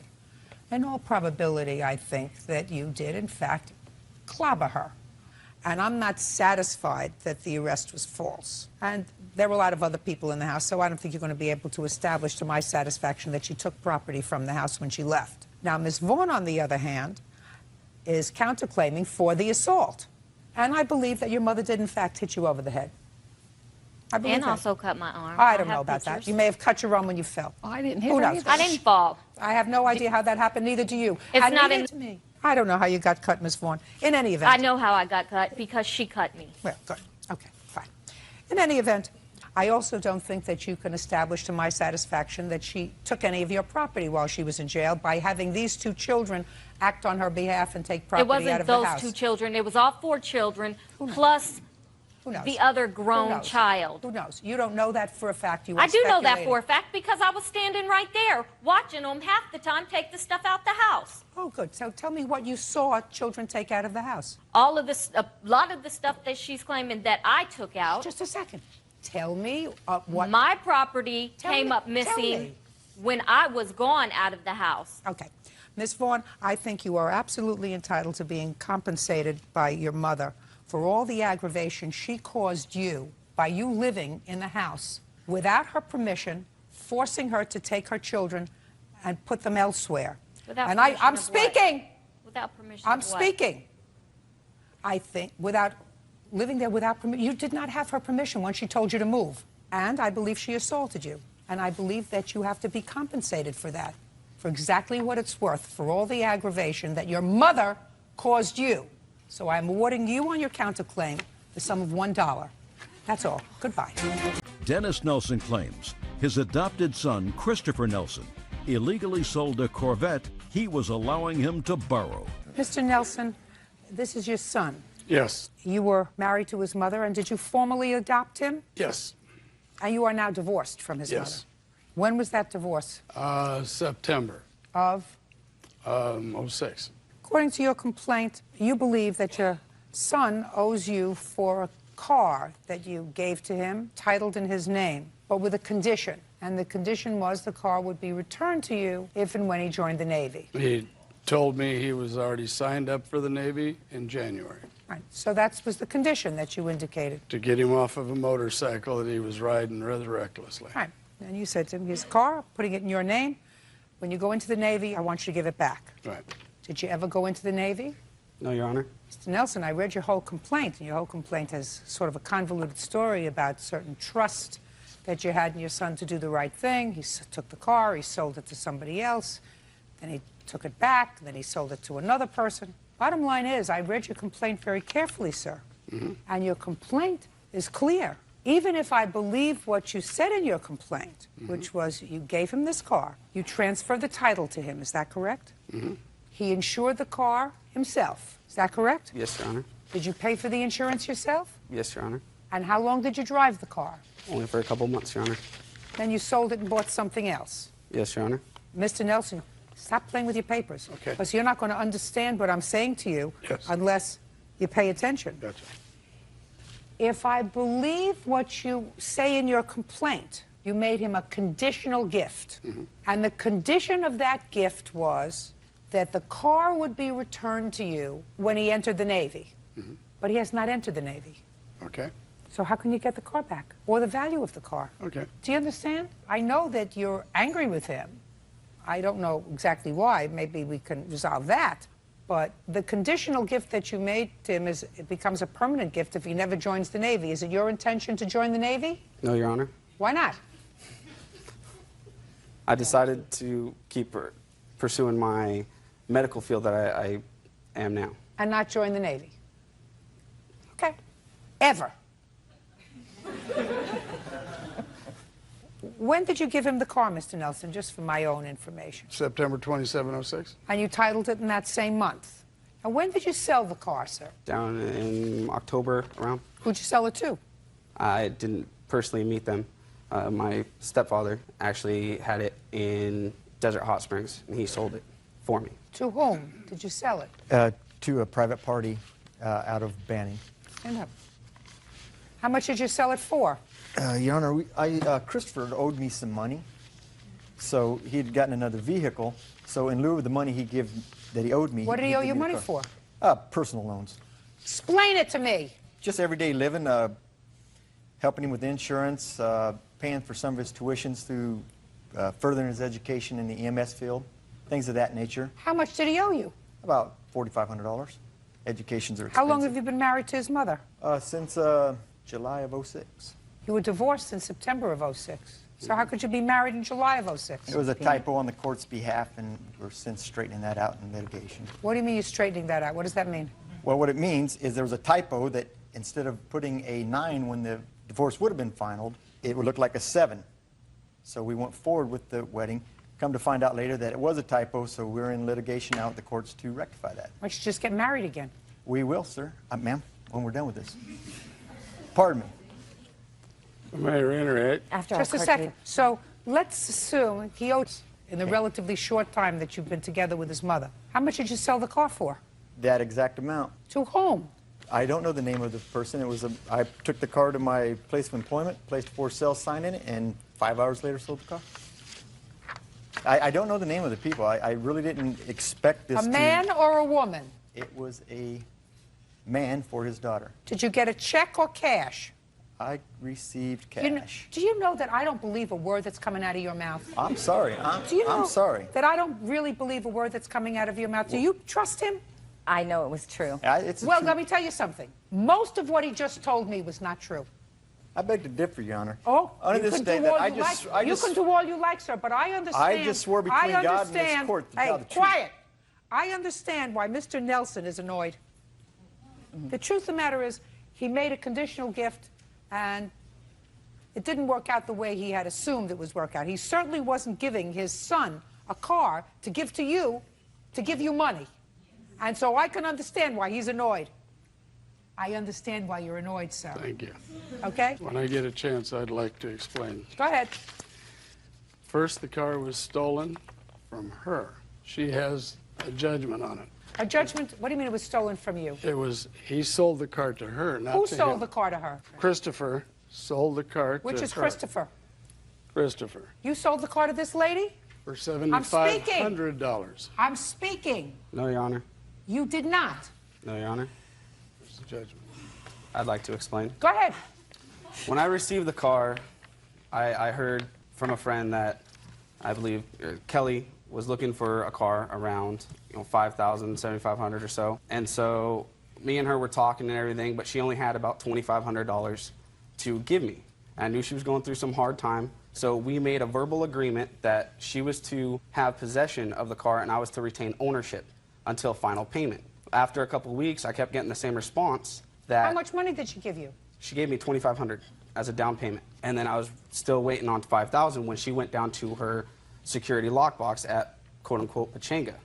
Well, after many weeks of trying to talk to her and give me the same excuse, it wasn't until after I talked to a lawyer and a detective from the Murrieta Police Department about the legal part of it that I was in full right to go and repossess my vehicle. What'd you do with the $2,500? She took me to court. And what happened with it? I even told her that I would give her the What back. happened with it? I was unable to attend. What do you mean you were unable to attend? I had a class that I was already enrolled in to further my... Go ahead. I have a witness in the back You didn't know you could appeal. For what? Christopher. who will testify To what? to whatever you want to hear. Well, I He'll don't want to testify to whatever he I will want to hear. testify to the fact that he did steal the car. He was paid in Just full. a second. Just a second. You have a judgment against him for $7,500? She has the judgment. You have a judgment against him, so there's no question. A Here's court the has bill of already sales a for the court, other car. A court has already ruled on that. On that one. On this one. But the other witness will testify that he did take the car. No, I got it. He said he repossessed the car, and he couldn't go to the hearing, to the court date, because he had a class. Okay. And then he took the car back, and he gave it to his stepfather, who sold it, according to him, for Here's the bill of sales on $4,500. there, on Could I see the bill of sale? The ones that he can't find.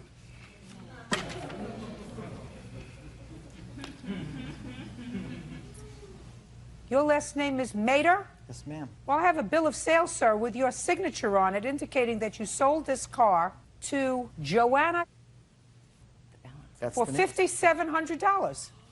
I don't recall it being 57. Well, why don't you take a look at this, sir? Okay. I don't remember it being that much either. Obviously, this is a second-generated bill of sale with the price altered.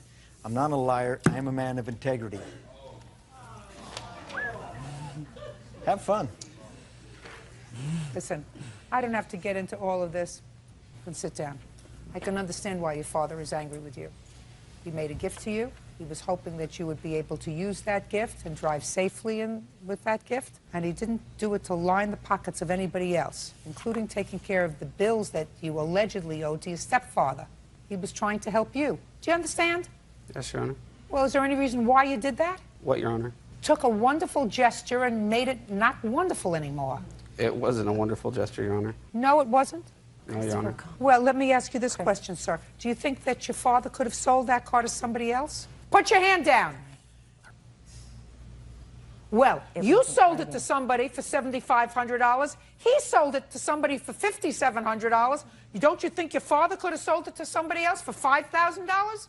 Yes, Your Honor. That's an answer. Instead, he gave it to you. Write it off. Mr. Nelson, legally, I can't help you because the condition was that you get it back. It is what it is. You get it back if he joined the Navy. Didn't join the Navy. He's not going to join the Navy. Unfortunate. Sometimes your best intentions are not necessarily. His words were he signed up for the Navy in January. I understand that. Okay. Okay? Thank you very much. Good Your enough. case is Thank you. dismissed. That's all. You owe him an apology. That'll never happen. Parties are excused. You may step out. Michael Prince claims neighbor John Miles moved his vehicle without permission and damaged it. Mr. Prince, you and the defendant are neighbors and share some sort of a common driveway. Yes, Your Honor. Is your claim that the defendant negligently moved a car that you had in the driveway and damaged it? Yes, he did, Your Honor. Mr. Miles acknowledges that he moved the car. I did. How long have you been neighbors? I've been there 12 years, Your Honor. And How long have you been there? 14. What I would like you to do is to show me this common driveway that the two of you share. Could you do that for me, please, Mr. Miles? This is a four-family home I own on Eastern Avenue in Schenectady. This is my driveway here with a tenant parking area behind the home. The Billis driveway is parallel to my driveway, and they have a little parking area besides ours. It's not a shared driveway, but it's a common driveway. And there's no space in between. No, the concrete abuts each other. Now, Mr. Prince, it's my understanding that something happened with your car. It had been, I don't know, stolen, burglarized, I don't know what happened with it. And you had it towed, and you left it on the driveway. Yes. How long did you leave it there? It's been over a year. Would you go over and show me where you left your car parked? Sure.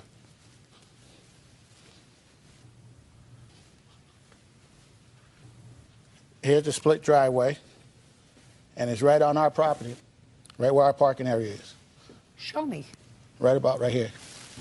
Now you can step back. Now I'd like you to show me, Mr. Miles, where you say his car was parked for over a year. This car was parked right here on our side of the driveway. So, according to you, when he had the car towed there for a year, it was parked on your side of the driveway. Yes. Now, were you ever contacted by Mr. Miles to ask you to move the car? No, I haven't. Is that right? No. You move over. We spoke often when I came over to the house to do maintenance or work around the apartment house that he was in the process of getting the car repaired. It was my understanding that he was going to have insurance money from the car theft to have the car fixed. Who told you that? Mr. Prince. There was no other way you could have found that out. No. So you don't live in this. No, it's an investment property. It's an investment property. You have tenants. I receive any complaints from your tenants during that year? I did. You have any of those here with you? No. Okay.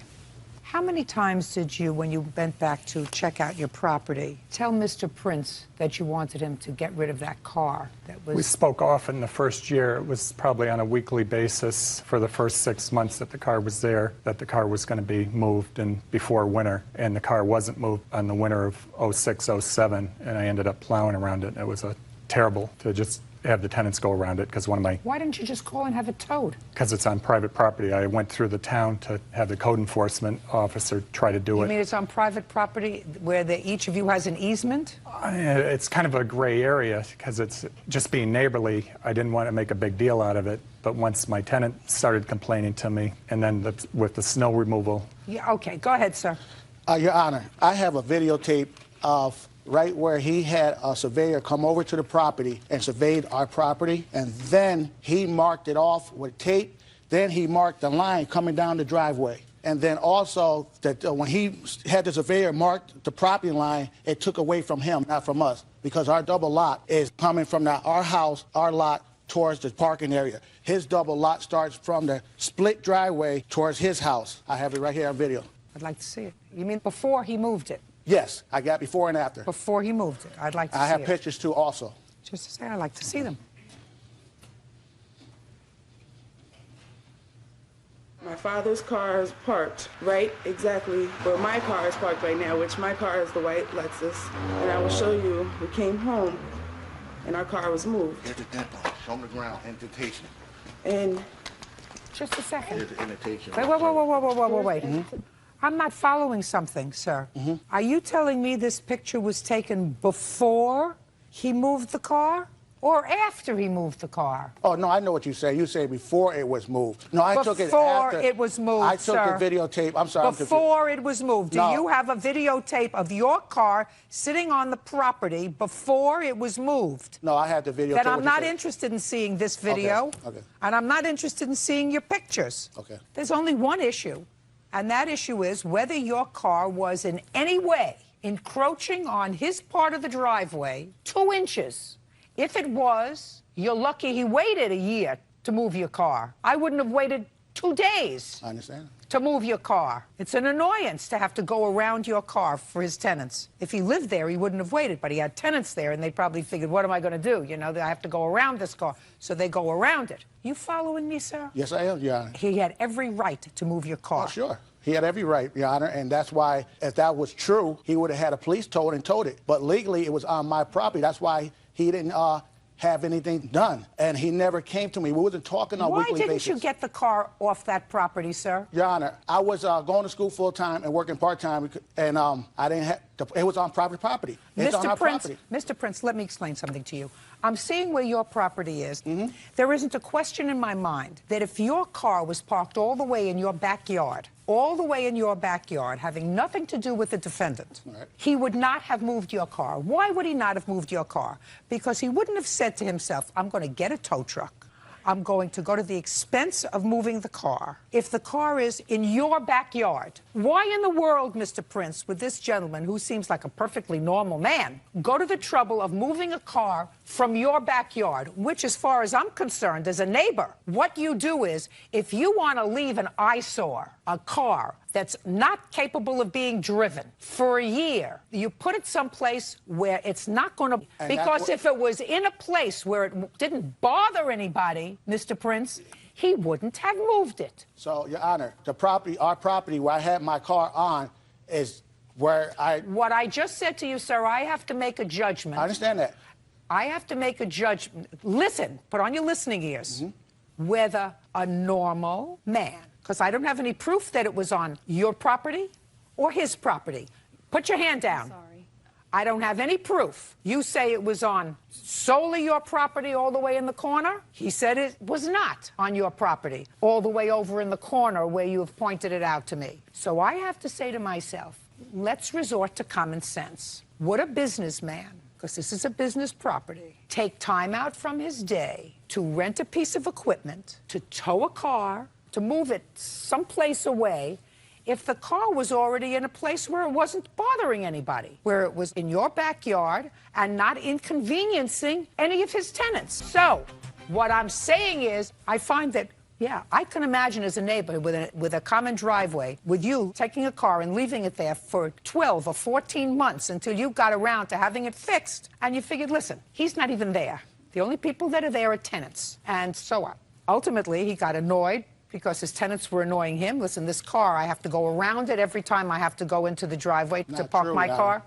Listen, Mr. Prince, I don't believe, sir, that your car was parked in the backyard where you say it was. Yeah. And that's what I have to and that's what I have to determine, whether your car was parked in the backyard, not annoying anybody. Can I say one thing, Your Honor? Yeah. I listen, I got my hearing on, and I'm listening to you. Okay, now, what are you saying is that he don't have time to call a tow truck because he's a busy man, but he has time to wrap a chain or pulley onto my vehicle, wrap it around a tree, and drag it. Listen to me, sir. It is very possible that if he called for a tow truck, they would have said to him, because this is a shared common driveway, we are not permitted to move that car. So why he didn't come to me? We always communicated. Mr. Prince, I believe that he communicated with you and you ignored him. Your case, sir, is dismissed. That's all.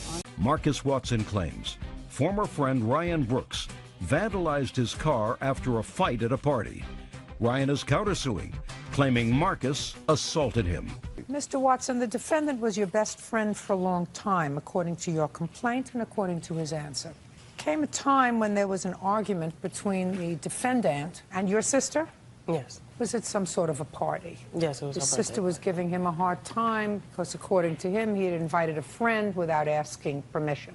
So they were going at it, and you got involved. Right, yes. And it got a little physical. Yes. And if I'm piecing this together, you put your hands on him. Well, actually, I pushed him to move him back. You pushed him. You put your hands on him.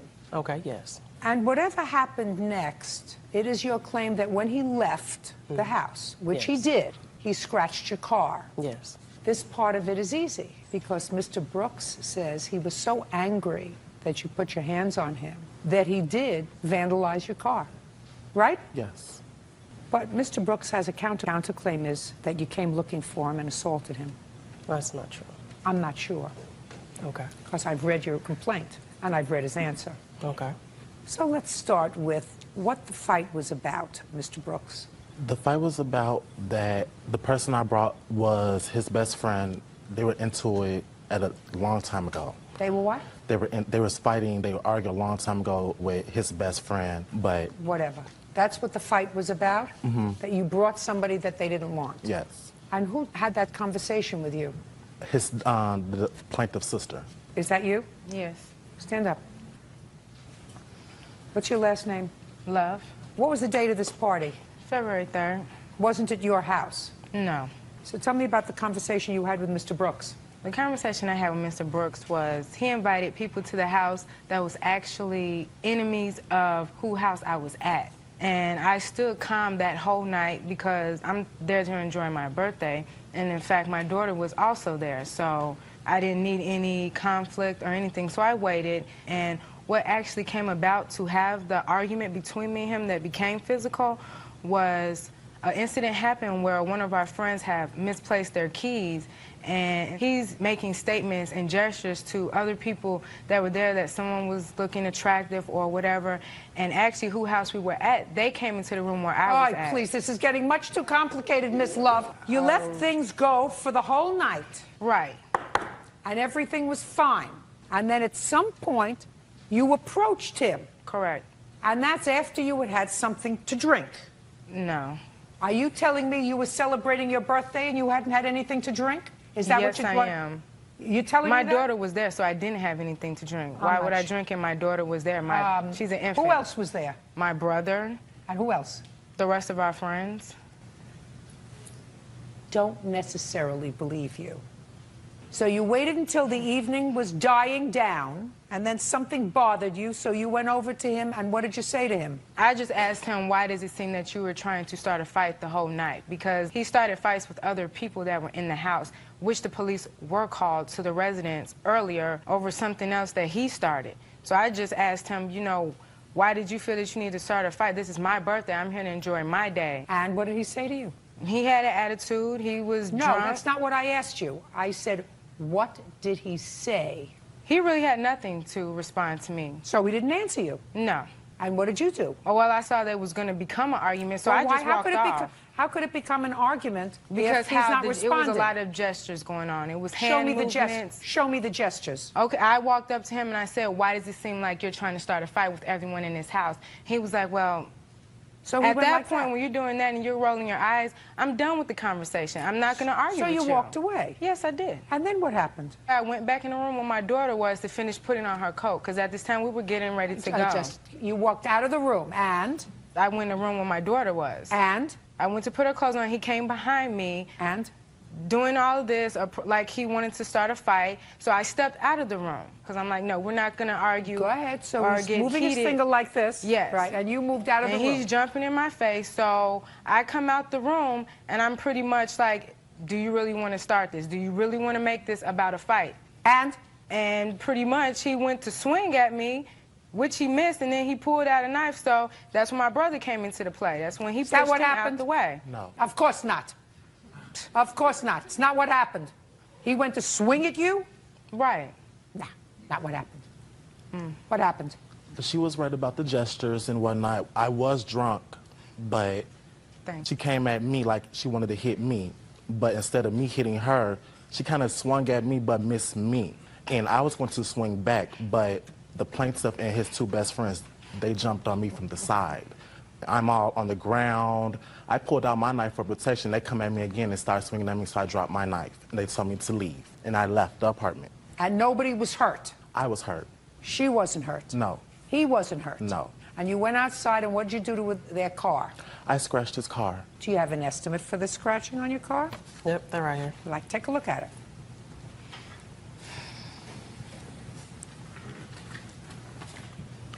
You scratched it with a knife? Glass. With glass. Okay. So now you're outside. You vandalized his car. Go. All right, so after he vandalized my car. And you saw him do that? Yes, I looked out the window because since we were still friends, I looked out the window because he was waiting on the ride to pick him up. So I'm putting on my clothes or whatever. I want to approach him. By this time I got my clothes on, ready to leave the house, he was gone. On my way home to drive home, I had to circle around. I saw him.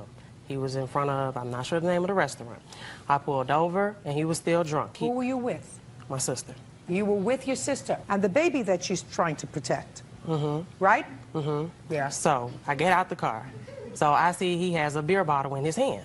Why don't you get back into the car? Because I want to talk to him about my truck. Why? If you know he's drunk, and if you just saw him commit a crime, why in the world would you stop your car with your sister and the baby in the car instead of just taking her home, calling the police, say, I just saw him vandalize my truck? Because I didn't want to involve the police because he was my friend at the Then time. why didn't you let it go until the next day? I could when have, he was but sober. It was on my chest, and I wanted because to tell you him. wanted to get it off your chest. I wanted to talk to him. Because you wanted to get it off your chest. You wanted to get it off your chest with somebody who you know is drunk, who had already left the arena. Mm-hmm. Nobody was in harm's way anymore. Okay. Except when you stopped the truck and got out. And you saw a beer bottle in his hand. So what did you have in your hand? After I saw the beer bottle, What did you have in your hand? What do you call that? A lug wrench is what I had. But he didn't know I had it at all. You had a lug wrench in your hand. No, actually it was in my pocket. Let's make it correct. Now, you're driving along, you see him in a restaurant. It was outside at that time. Outside the restaurant. Mm-hmm. You stop the truck. When do you see the bottle in his hand? When I stopped the truck. When did you get the lug wrench? After I saw the bottle. Where did you have to go to get it? My trunk. Back or front? The back. So you had to get out of your truck, go in the back, get the weapon, and then go out to talk to him, right? Yes. Now tell me what happened, Mr. Brooks. Actually, I wasn't walking around. I was in the restaurant on the phone with my best friend that was switching phone calls between me and the plaintiff. He called me and let me know that the plaintiff was looking for me. I was sitting in the restaurant waiting for a ride to come and get me because I'm hurt. And the plaintiff comes inside the restaurant while I'm sitting down and hits me in the head. And it wasn't a lung wrench. I think it was a tire crowbar, tire gauge, and it wasn't small. It's big. I have a picture of it. I'd like to see it.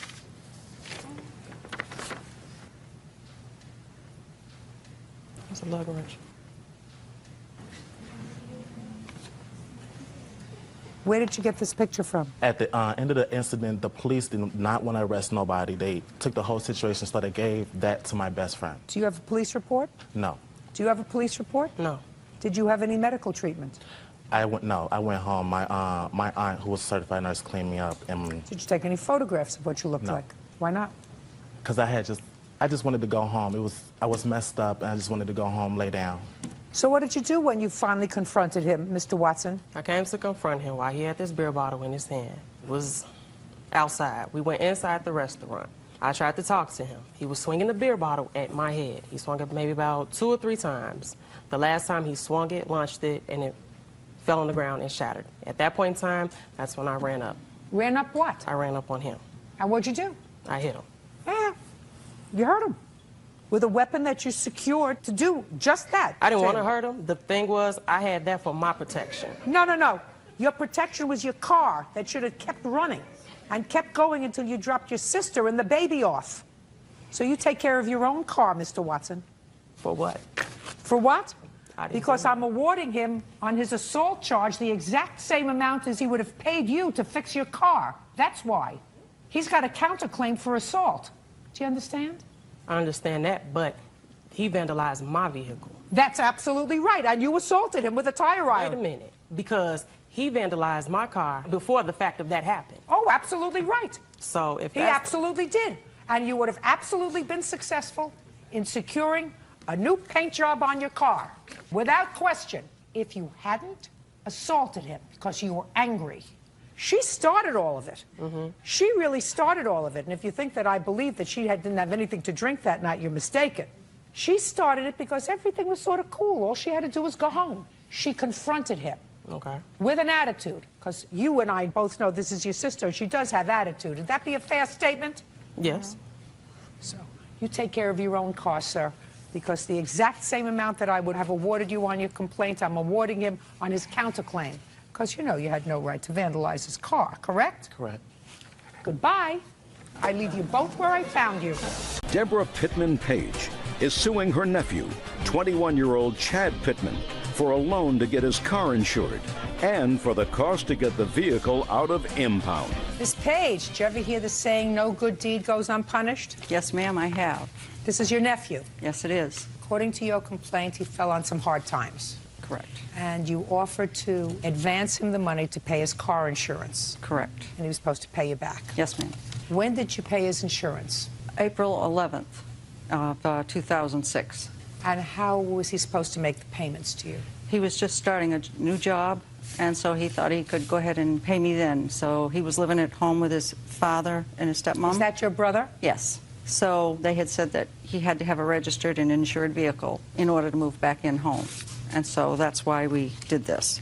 And I paid the insurance company. I wrote a check for $1,432, and then he gave me $432 that he had. That way he was able to get registered and insured, and he moved back in. And how many payments did he make? Well, he paid the $432 initially, and then he paid another $100, and then about 6 months later he paid me $60. Okay, young man, now tell me what happened. What happened was... Don't listen. Don't look down. What happened was on the 12th of April, she did write a check. I did give her the $480. We're past that. She Okay. wrote the check. You gave her $432, leaving a $1,000 balance. You paid her another $160 over a period of time. No. You didn't pay her anything. I gave her more than $160. Okay, how much did you give her, sir? I brought the payment down to $840, which means I paid her... 160. 160, okay. So I was wrong. I got arrested. No. Look here. You got... I got arrested. When? I got arrested on November 7th. So between April 12th And November 7th, you gave her a total of $160. Correct. Why But is that? in between times, I didn't have a job. I told her that I'll give you the money, but I also have to support myself at the same time. So I wasn't always able to give her as much as she had expected. Well, how about anything? Oh, I would give her something. No, you didn't. You gave her $160. April, May, June, July, August, September, October, in 7 months. In 7 months, if you gave her, let's say, $5 a week, which, look at me, look at me. It means going one less time to McDonald's, sir. It means getting one less Frosty Freeze. Mr. Pittman, on the 7th of November, you got arrested for what and where? I got arrested in Amesbury, Massachusetts for possession of a firearm, a Class D substance. What was the substance? Weed. Marijuana? Yes. With the FID numbers filed off, and... The FID numbers filed off the marijuana or the firearm? No, the firearm. And then I was brought into Middleton. You were stopped in your car? Yeah. The car that your aunt had insured? Yes. And then it was impounded.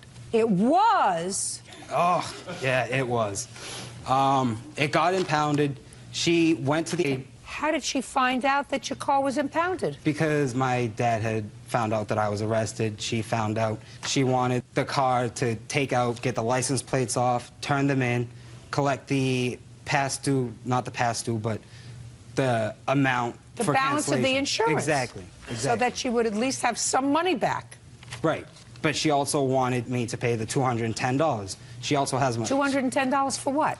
For getting the car out of the impound. Didn't you want the car anymore? It didn't matter to me either way. I was going to be in Middleton for more than a year, so. Listen to me. So at that point, it didn't matter to you that the car was an impound. What kind of car is this? 96 Ford Contour. So you didn't care whether the car was an impound. As far as you were concerned, they could have turned it into a toaster. Exactly. Right? Exactly. But didn't you understand, sir, that by letting the car remain there, your aunt was stuck with this $840 payment that you owed her? I had full intention on paying her, but I couldn't justify why am I paying her? She has my car, she has my title, threatened to forge my signature on my title, said that she could get $1,300 at a junkyard for it, tried signing it. She didn't seem to want either, so I just was like, well, make up your mind.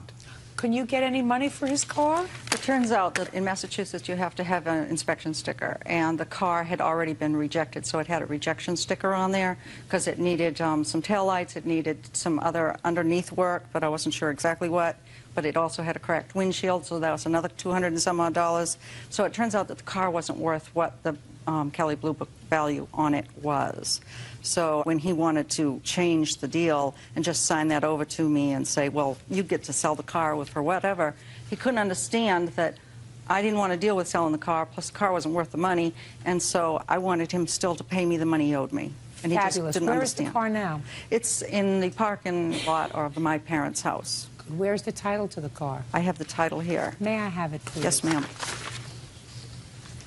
Now, he gave you the title, I assume, because you indicate that in your complaint, to hold as collateral. Correct. Mr. Pittman, Chad. Yes. That would be you, right? That's me. Guess what I have for you, Chad? A title? You know how quick and clever he is? Sharp as a bowling ball. Sharp as a bowling ball. Now you have the car. She wants her $840 and what she spent to get it out of impound. I didn't ask her to get it out of impound.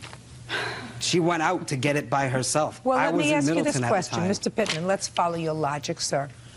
We're now talking about a substantial amount of time later, 10 months. Ultimately, you were going to either get your car back or be stuck with paying her $840. What I'm giving you the opportunity to do is to take the car now that you have the title, and you can sell it. Maybe you can sell it for junk. Maybe you can get $200 for it. Maybe you can get $300 for it. Or you can sign the car over to her. Do you understand? Yeah, that was Sign the car over original- to her, and you're still going to pay her $840. What's your pleasure, Mr. Pittman? Mr. Pittman, this is your choice. I'm going to see how smart a boy you are. You can either sign the car over to her now and pay her $840, or you can keep the car and pay her $840. What would you like to do? Well, I'll keep the car. I'll give her the $840. Perfect. Love it. Thank you very much, in addition to the towing. You got it? Gotcha. Perfect. Judgment for the plaintiff in the amount of $1,050. Thank you, Your Honor. Linda Banks is suing her neighbor, Herbert Robertson, for accidentally shooting out her windows with a BB gun. Herbert claims he's a better shot than that. Ms. Banks, Mr. Robertson is your neighbor, and it is your claim that he shot out some windows in your home with a BB gun. Yes, ma'am. And Mr. Robertson, while he acknowledges the fact that he was shooting his BB gun, said that A, it's impossible for the gun to have pierced the windows of your house because it would have to go through a bunch of trees, and B, it would be impossible anyway because he's a very good shot.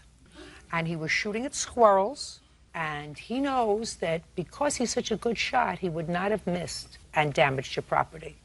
Those are your two defenses. Is that right, sir? Pretty much. Tell me where I'm wrong. I like to know where I'm wrong. Well, yeah, I might miss on occasion. Oh. But, you know, like I said, we're in front of the big tree, so. Okay. Miss Banks, have you had any trouble with Mr. Robertson before? Yes, I have. With what? About 5 years ago. Stop playing with that, please. It's distracting me, and at my age, nothing should distract me when I'm trying to work. Yes. Approximately 5 years ago, Your Honor, he installed a pool improperly in his backyard, and that pool ruptured, and the water came down my backyard because he lives here and I live here, and approximately 19,000 gallons of water came into my basement. And what I did was I asked him to come over to survey the damage. He did, and his comment was that it wasn't that bad. But because we're neighbors and I tried to handle it civilly, I settled with his insurance company for $1,200, and there was a lot more damage than that, let alone the time. And I asked him to just help me clean it up, and he refused to do that. This time, when I discovered the damage, I said I wasn't going to let it go. Since the incident 5 years ago, I assume that the relationship between the two of you has been strained. Yes. What date were you shooting at squirrels, Mr. Robertson, when Miss Banks came over and told you had damaged her windows? Oh, she never did. Who did? I did. This guy. I mean, I was out in the backyard one day, and he hollers at me and says, you know, you shot my garage window. I said, well, I don't know if I did, but if I did, I'll replace it. He says, don't worry about it. I just wanted you to know about it. And so ever since then, we quit shooting the BB guns. Well, when was this, sir, that you told him he shot out the window? It was the third week of July. His son was out shooting and actually shot over top of my head. How old is your son? 16. You know that you could hurt somebody with a BB gun? If you hit somebody, it'd probably sting. Well, if you hit him in the eye, it could blind him. Probably could. If you hit him in the ear, it could make him go deaf. Probably could. So why do you do it? I didn't. No, why do you let your son play with a BB gun? Well, you know, I imagine there's probably 40, 50 kids in that neighborhood got BB guns. I don't give a rat's behind about 40 or 50 kids. I'm asking you, why do you let your son shoot a BB gun? Because I don't see anything wrong with it. It's my yard. If he wants to shoot a pop can or something in the backyard, you know, that's no problem. You know, this guy's saying he got one shot over his head. I doubt it. How would you know? Because you can hear it coming through the... You can't hear a BB. Mr. Robertson. Yeah, this is like, may I say something? Yes. I mean, it's like we're talking about the swimming pool. You know, 19,000 gallons of water didn't go in her basement. You know, I did go and survey the damage. It didn't look that bad. Went into her basement? My insurance company took of it. When I'm speaking, you see, you may be able, is this your wife? Yeah. You may be able to interrupt her. Don't interrupt me. No, I was speaking. No. But when I start to speak, Mr. Robertson, you have to stop. That's the, All right. that's the way we play here in Okay. my playpen. That's fine. Good. Can I see the damage to your house, please? Yes, ma'am. I have police reports as well, if you would like to see those. I would. And then also I've included estimates. Good. How many windows? 3 windows, and then the truck windshield. Well, either you or your son have lousy aim, sir. Would you mind asking this man if he did agree, you know, that I told him I'd take care of the window, and he said, don't worry about it, I just wanted you to be aware of it? Because after that date, we never shot anymore. When you first... Shh, don't answer him. It's like rock damage to me. No BB did that. Yes. Judge Judy, I would like to add, originally, the first incident he did offer to pay. The second incident was August the 11th, the date of the police report. And on the second incident, how many windows were shot out? That's when we discovered the damage of the second additional, the bedroom window, and then the truck window. Got it. Still have the BB gun, Mr. Robertson? Yeah. Still let your son use it? Like I said, nobody shot it since he said I shot his garage window out. Well, you don't know that, sir. You do work, don't you? You do No, work. I don't. You don't work? No. Why not? I'm disabled. What's the nature of your disability? Back. I've have a had bad 5 back back. surgeries. Really? How can you shoot a BB gun with a bad back? A BB gun? Yeah, how can you pick up a BB gun? Well, how much do you think it weighs? Kind of hard to shoot. Well, incapacitating. Seems to be if you can do this, you can sit at a desk and answer a phone. Well, I'm just saying, I offered to pay for it. He said, don't worry about it. And that was the end of the shooting. He doesn't after want that. you to know. Listen to me. He doesn't want you to worry about it. He wants you to pay for it. There's a difference. I offered to pay for it. Good. Ask my wife. Oh, I won't. She has to go home with you.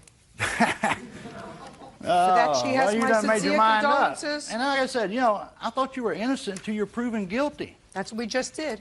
No, you didn't. Judgment for the plaintiff in the amount of $1,200. Thank you. That's all. It don't matter. Store owner Daniel Alvarez is suing his customer, Carmen Burgos, for cashing a counterfeit check at his store. Carmen says she was the victim of an internet scam. Mr. Alvarez, what kind of store do you have, sir? I have a general store. We sell music, we cash checks, we sell satellite. It's a little bit of everything. The defendant was a customer of yours? A regular customer. She had been there at least 4 or 5 occasions cashing checks. And you charge a fee for that? Yes, we do. According to your complaint, sir, she came in with a check, which you cashed for her. Correct. And it turned out to be a bad check. Yes. And your bank withdrew the money from your account. You want her to compensate you for the check. That is correct. Ms. Burgos says it was a bad check. She was conned with this check, and she's sorry that you're out the money, but it's not her fault. It's the fault of the people who scammed her. That's her defense. Is that correct, Yes, Ms. Your Burgos? Honor. I shouldn't So be I want you to held tell liable for it. What? I shouldn't be held liable for it because I had Ms. the Burgos. evidence. Yes. Let's start from the beginning. Where did you get this check from? It was mailed to me. From an employer? No, I'm always on the computer and I'm always filling out sweepstakes and filling out numbers for lotto and that. So when I received the check... So you received the check because you thought you won a prize? Yes, correct. But she didn't tell me that, Your Honor. I'm sorry. Don't interrupt her. I'm sorry. Your Honor, he wasn't there at the moment. Listen to me. Yes. You got a check in the mail and you didn't know where it came from. Correct. Yes, I thought so it was you thought a maybe sweepstakes. that you had played around with on the computer? Yes, correct. You have a copy of the letter? Yes, I do. I'd like to take a look at it. Well, I have a copy because I gave Mr. Alvarez the original and the envelope that it came in. Shh. Mr. Alvarez, I don't want you to interrupt her. That's the original. That is the original. Cool. And I also gave him the envelope it came in.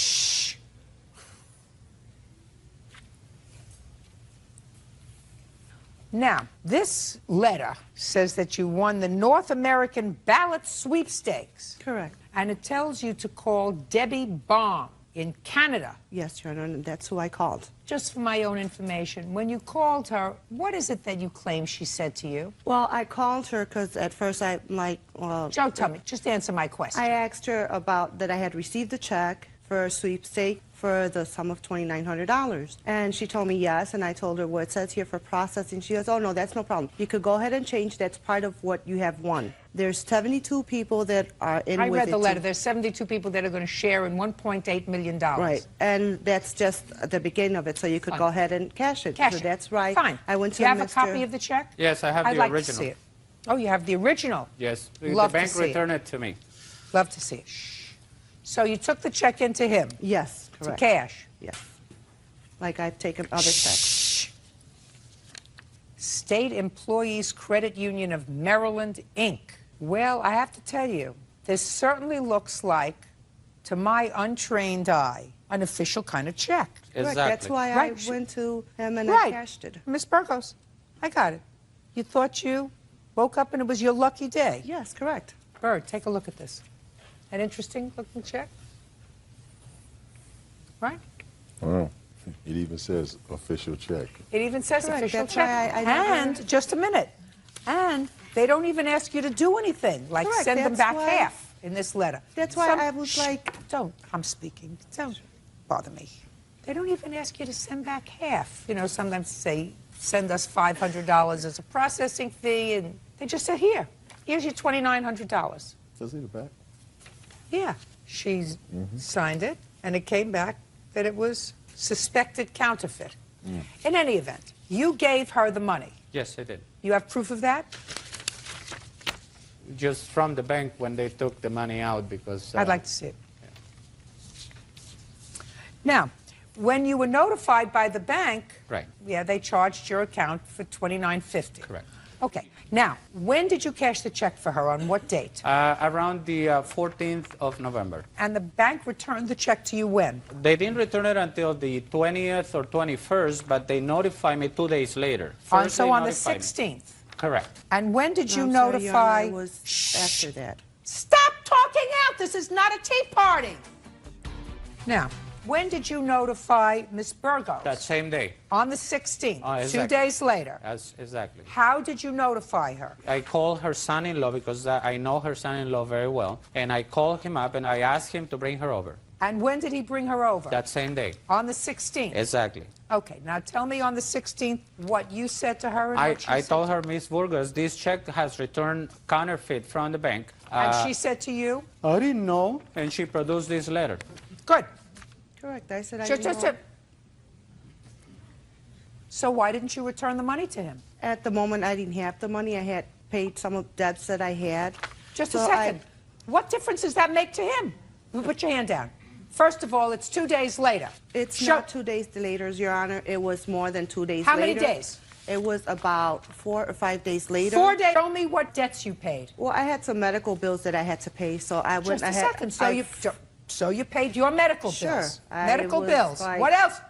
What else I did you paid pay? my electric bill, my phone bill, all my bills, and I Now, had let me a ask few- you this question, Ms. Burgos. Before you came into this cash windfall, how did you pay your electric bill? Well, I would pay it monthly. From what? From what I receive and also What do you my mean from what you children's- receive? I don't understand that statement. Do you Well, work? I get a Social Security check every month. For what? For disability. What's the nature of your disability? For asthma, arthritis. You have asthma and arthritis and you can't work? No. I know a lot of people who have asthma and arthritis who can work just fine. I had bad problems. I was diagnosed with disability. So I... Wait, just a second. When were you diagnosed with a disability from asthma and arthritis? 2 years ago. Ms. Burgos, I'm believing less and less of what you tell me, madam, but I will tell you this. If you paid your bills, which you are responsible for paying, your medical bills, your electric bill, your phone bill, and I don't care what other kind of bills you paid, allegedly, and I know And you're also I lying. bought Listen a to few- me, and I know you're lying anyway. No, I bought Listen a few to me. Christmas Listen to me presents, very yes. carefully, and I know you're lying anyway. Then you have to pay him back the money. Correct. You paid your bills. You paid your bills. You're a scammer. She told me Let me right- ask you this question. Who do you live with? I live with my son and my daughter. How old are they? My daughter's 22 and my son is 19. And what does your daughter do for a living? She works. And my And son your also. son? He works. Works. They're the ones that help me with all the bills. Because you don't work? Yes. Because of your asthma? Yes. She didn't tell me that. That day when she came in, she told me that she had only spent about $500 to $700 No, I told you that's of what the I money. had. Miss Burgos! I had $500 Miss to Burgos! I $700. asked her specifically. That's what I I'm told so- him I had. Did you give it to him? No. Just He told me... Shh. So why did you spend that money instead of giving it back to him? Well, I didn't have it on me at that time. Why didn't you go home and get it? The gentleman told me, Mr. Alvarez told me that he was going to send that letter, the letter from that they had That is received not to true. the bank. Yes, it is, Mr. Alvarez. Just that a second. he was going So to take what? that If letter there's a to the question, bank. listen to me. If there's a question, why didn't you say, listen, if there's a question and if this check was bad, I don't want Mr. Alvarez to be out the rest of this money. I'm going to hold what I haven't spent and give it to him if he's out of pocket. Well, I had held it. I had it. So and why when- didn't you give it to him? Because when I spoke to Mr. Alvarez on the phone, I told him I have the $500. He says, no, I want all the money. That's what he said. That is and I true? says, well, I don't have all the money at the moment, okay? I could give you at least $500 at a time. He said, no, I want all the money at the same You want to know time. something? You're a scammer. It was. You've been scamming no. Social Security in all probability for the No, last I 2 haven't. years. I don't know haven't. how you got Social Security disability. How old are you? I'm 47. 47. I know people who are 67 with asthma, they work. No, I am disabled. You must have had a It was- really, really fine lawyer. You owe him $2,950, Miss Burgos. You were a scammer, and you knew you did the wrong thing as soon as he told you that check came back. Yes. People very rarely get windfalls of money from the internet. Very rarely. Don't look like this to me. I'm I not a don't scammer know. because that. I don't know that how I letter, got that Social check. Security disability. I don't know where I got this check from. I don't know. Well, now you know that this man who was doing you a favor cashed your check and got penalized because of your stupidity. He got penalized. But you said, listen, I got the money. Let him go after the people. I Let him told go him after. not to I'm spend the money. speaking. No, I didn't. Let tell him go I after didn't the think people. That way. I did not think that way. Well, then you did should not have think returned that the way. money that you hadn't spent. Okay, I did not. He didn't want the money that I had not spent. So you spent All the he rest. said- Just a no, second. Hey, I still have the $500. supposed to set an example, Miss Burgos, for your children. You're not supposed to be a scammer. I'm not And a scammer. yes, you are. Yes, you are. And you believed in getting something for nothing. No, I And have you put never him in a believed very that getting precarious nothing for position. nothing. You've got a lot of nerve. I have never. You've got a believed lot I of would nerve. get Your something children for should nothing. not. Your children are not going to be proud of you after today. Judging for the plaintiff in the amount of $29.50. That's all. Step out. 21-year-old Marvin Odom is suing his former friend, 22-year-old Mary Jackson, for the return of baby clothes. Mary is countersuing, claiming Marvin damaged a banister in her home while he was drunk. I gather from your complaint that you and your girlfriend, who's pregnant, had nowhere to live. And you called up Miss Jackson and said, could we come in and stay with you for a little while? Miss Jackson, because she's a very nice lady, said, okay, right? No, that's not really what happened. Well, why She don't you tell me insisted. what happened? Miss Jackson insisted that we come stay with her because she was returning a favor because my girlfriend's mother helped her when she was pregnant with her first child. But your mother didn't help her, No. right? And you didn't help her. No. But you just came along with the package. Yeah.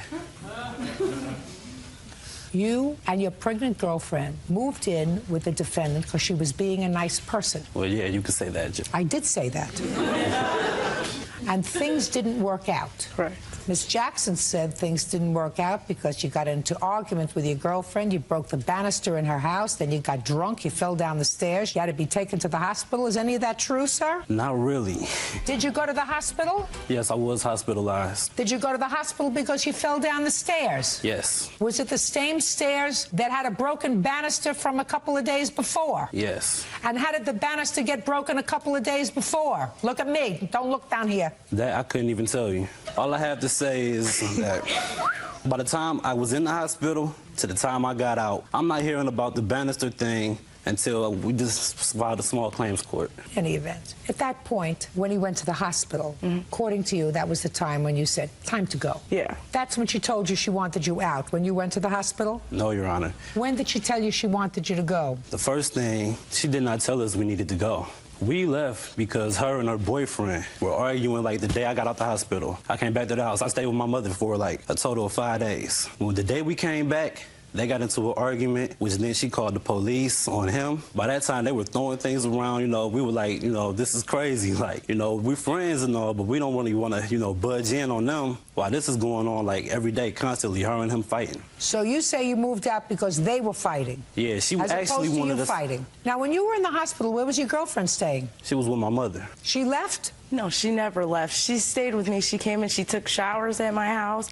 She used my hot water. She ate my food. And I was there for her because I'm a friend. Just a second. Where was she living? At my house. You said she came back and she used your shower. What? Yeah, because she was staying there while he was in the hospital, and then she would go back and visit him at the hospital. Your Honor, I was only in the hospital for a matter of 2 days. That night that I went to the hospital, she stayed up there with me, because she was there when I woke up. And the second day, she went over to her father's house, because her father lives like 5 minutes away from the hospital. Okay. In any event, you left. Your lawsuit claims that Miss Jackson kept $2,000 worth of baby's clothes that you were putting away for your baby. Miss Jackson says you can have them back when you pay for the banister. No, it didn't go down like that, Your Honor. Why would she keep your baby's clothes, sir, if you didn't break her banister? I don't know. When she let you move into the house. I don't understand that. She let you move into the house Yes. And then you're telling me all of a sudden she became the Wicked Witch of the West and kept the unborn babies closed for no reason? Yes, Your Honor. That's the way. Well, that's strange. She doesn't look like a nut to me. Your Honor, you wouldn't believe it, but no. Listen to me. She's giving you the clothes back. Okay. Right? You have his clothes. Yeah. You can get the clothes back. So all I have to determine is how the banister got broken. How did it get broken? At the time, we were intoxicated, and she was drinking. How did the banister get broken? It got broken because he left my home earlier that day. He came back in a drunken rage, fell down the stairs, and there he started having an asthma attack. My witness was there the whole time that this happened, and we weren't drunk because I don't drink around my kids. Just get to the banister. Okay, I'm sorry. What happened with the banister was that my daughter, my youngest daughter, she has reflux really bad, and I had to rush her to the emergency room. And when we come back from the hospital, my house is destroyed. It's trashed. Everything is everywhere. And I go downstairs and I ask him what happened, And Marvin said, "I'm sorry. I broke your banister while me and Kayla were fighting." And he said that he threw her into the banister and it broke. And he sat there right then and there and said that he would pay for it. Good. How much is it? $100? Yes. Great. On the counterclaim, judgment for the defendant of $100. 5 days from today, you will box up clothing, and the clothing will all be returned. You have it? It's all in the same condition that they left it? Yes. You have any babies? Yes, I have 2 of my own. How old? I have a 3-month and a year-old. Okay. All of the baby clothes that they put together? It's all separate because they left it in my basement. Was it new clothes? No, it was from the Goodwill. No, Your Honor. These were clothes just bought in my girlfriend's mother. The day she gave us the clothes, we unwrapped Your girlfriend's everything. mother gave you the clothes? She bought them. She was buying them for over several months. Good. So you must have the receipts for them. We don't have receipts. Oh, that's too bad. But 5 days from today, you give them back all the baby clothes you have. But okay? here's a notarized Perfect. statement. Thank you very much. On the counterclaim, you get $100. Thank you. That's to fix your banister. Goodbye. Have a happy life. 26-year-old Jamie Martin is suing her former live-in boyfriend, 25-year-old Thomas Say, for a loan to pay his child support. Thomas claims Jamie gave him the money out of kindness.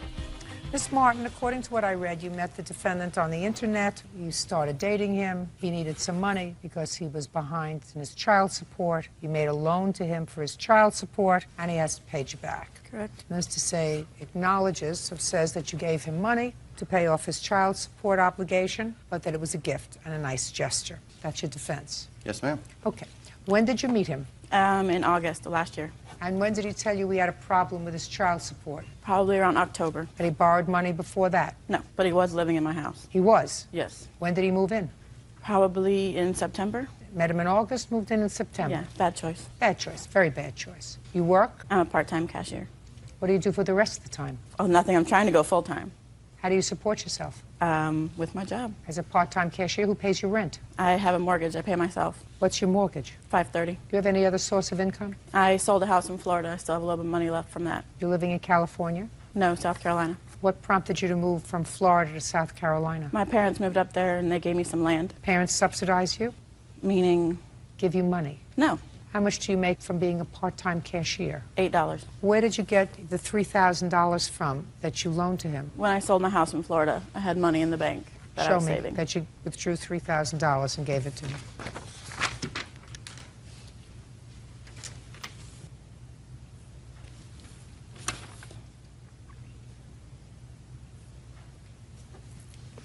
When was he supposed to pay you back? It was supposed to be an every month payment, no less than $100. And when did you stop seeing him? I kicked him out of the house in November. Why? Because he was getting to the point where all he wanted to do was go drinking and not coming home at night, so I decided I didn't want to put up with that. Perfect. Sounds like a plan. Yep. How many children do you have, Mr. Say? 1. How old? 2. And where does that child live? With me and my wife. She didn't kick me out. I was separated. And when I went back to my wife, I left her. Okay. That's when all this came to Okay. the head. Fine. But she gave you money for child support. Yes. Why were you behind in your child support payments? It was based on income that I wasn't making any longer. Because you can't hold a job. Listen, Ms. Martin. I'm sorry. They based the money that I was making when the child support was set up was based on about $70,000 to $75,000 a year. I was making about half of that. Every month when I would send money, it fell further and further behind. We were supposed to revisit the issue in November. However, right before the court came, that's when she gave me $3 grand. It was a gift. It's your kid. Yes, ma'am. You idiot. It's not hers. If you fall behind on your child support, you pay for it. That's what it is. It's for a parent to pay child support. What's wrong with you? Don't you have any pride at all? Yes, ma'am. Where is it? Show me. Where is it? I left it at the house. Right. I don't think you're adorable, sir. She may have found you marginally attractive when she allowed you to move into her house for some bizarre reason. I have to tell you, whatever it is that you think you have, it eludes me. I'm It sorry, Your eludes Honor. me, I'm sir. sorry, Your Honor. It eludes me. You know, there are acts sometimes of sheer desperation that bring people together. You are one of those sheer desperations. When you have an order for child support, you live up to your responsibility, and you do not rely on strangers to take care of it. Do I make myself clear? Yes, ma'am. Now, why in the world your wife took you back, I have no clue. You have family that's living? Yes, They must have prayed very hard for her to take you back. must have. It is not Miss Martin's obligation to support your kid, which is a boy or a girl. Little girl. Wonderful. I'm sure you absolutely adore her. Has Miss Martin ever met her? No, ma'am. Never even exchanged a meal with her. Why in the world do you think that she'd want to put bread on her table? She offered it when I went. We were. Well, he's going to answer me. He's going to answer this question. Rather than just accept his whooping, he is going to actually answer this question. Let me explain something to you, sir. Where do you come from? South Carolina. I do not find you adorable. I find nothing about you adorable. I think that you're an irresponsible fool. You owe her $3,000. Pay her. That's all. 25-year-old Aaron London is suing his former co-worker, Corey Bell, for defaming his character. Aaron claims Corey passed around a phony Craigslist ad. Mr. London, did you and the defendant work in the same company? Yes, at one point we did. This is your complaint. You put an ad in Craigslist. I gather you went to school to become a massage therapist? Yes. And you put an ad on Craigslist for massages with your picture on it. Does it have your picture? Yes. Mr. Bell saw that ad on Craigslist. Is that right, sir? I did. And he thought it was really funny that you had posted that ad on Craigslist. So far, am I right? Yes. So he circulated it around the office. He sent it to a lot of other people. He thought it was funny, like, you know, like people send jokes on the computer, and he sent it to a whole lot of other people. So you're suing him for defamation because you were very embarrassed. Yes. That's what this is all about. Mr. London, can I see the ad, please? Yeah.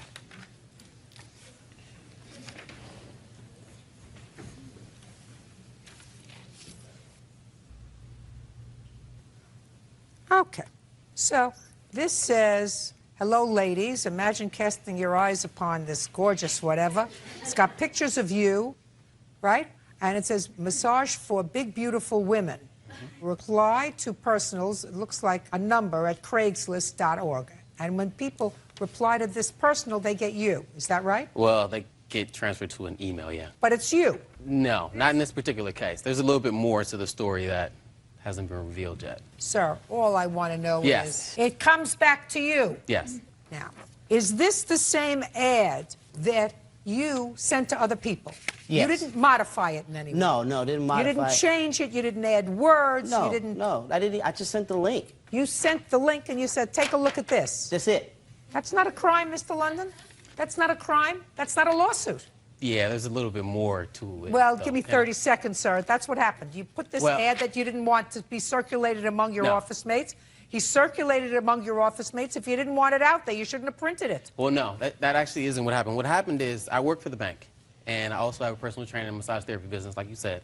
And another kind of job side also that I do is I write personal ads for Craigslist. Also ads for businesses, whoever needs advertising. Very nice. who I'm lacks- not an advertisement for you, sir. So you have a lot of businesses. You And- put this on Craigslist. Yes, technically speaking. That's what But we're here for. that ad wasn't for me. Who cares I who it wrote was the ad for? for somebody else. This Who cares who it was for? Who cares? He doesn't know that. All he knows is this is the ad that he saw on Craigslist. He had every right to send it to whoever he wanted to send it to. To my workplace? Well, he doesn't work in the workplace anymore. I don't care. He could have sent it to the King of Siam. He could have sent it to me. He could have sent it to the President of the United States. He could have sent it to the Vice President of the United States or the Secretary of the Interior. It doesn't make any difference. It's out there in cyberspace, put on the internet by you, Mr. London. He could send it to whoever he wants. It's open.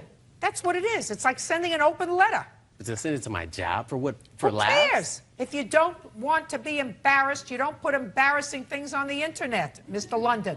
If you don't want to be embarrassed, keep your private thoughts to yourself. But the ad is not mine, is what I'm trying to tell you. Can I actually tell you? Listen, Mr. London, I understand the nonsense what you wrote in your complaint. You said you were doing an ad for somebody else, and this was just a sample of what the ad would look like. But Mr. Bell doesn't know that because you posted this on Craigslist. But how does he know I posted it? It doesn't make any difference whether he knows you posted it or not, sir. It's here.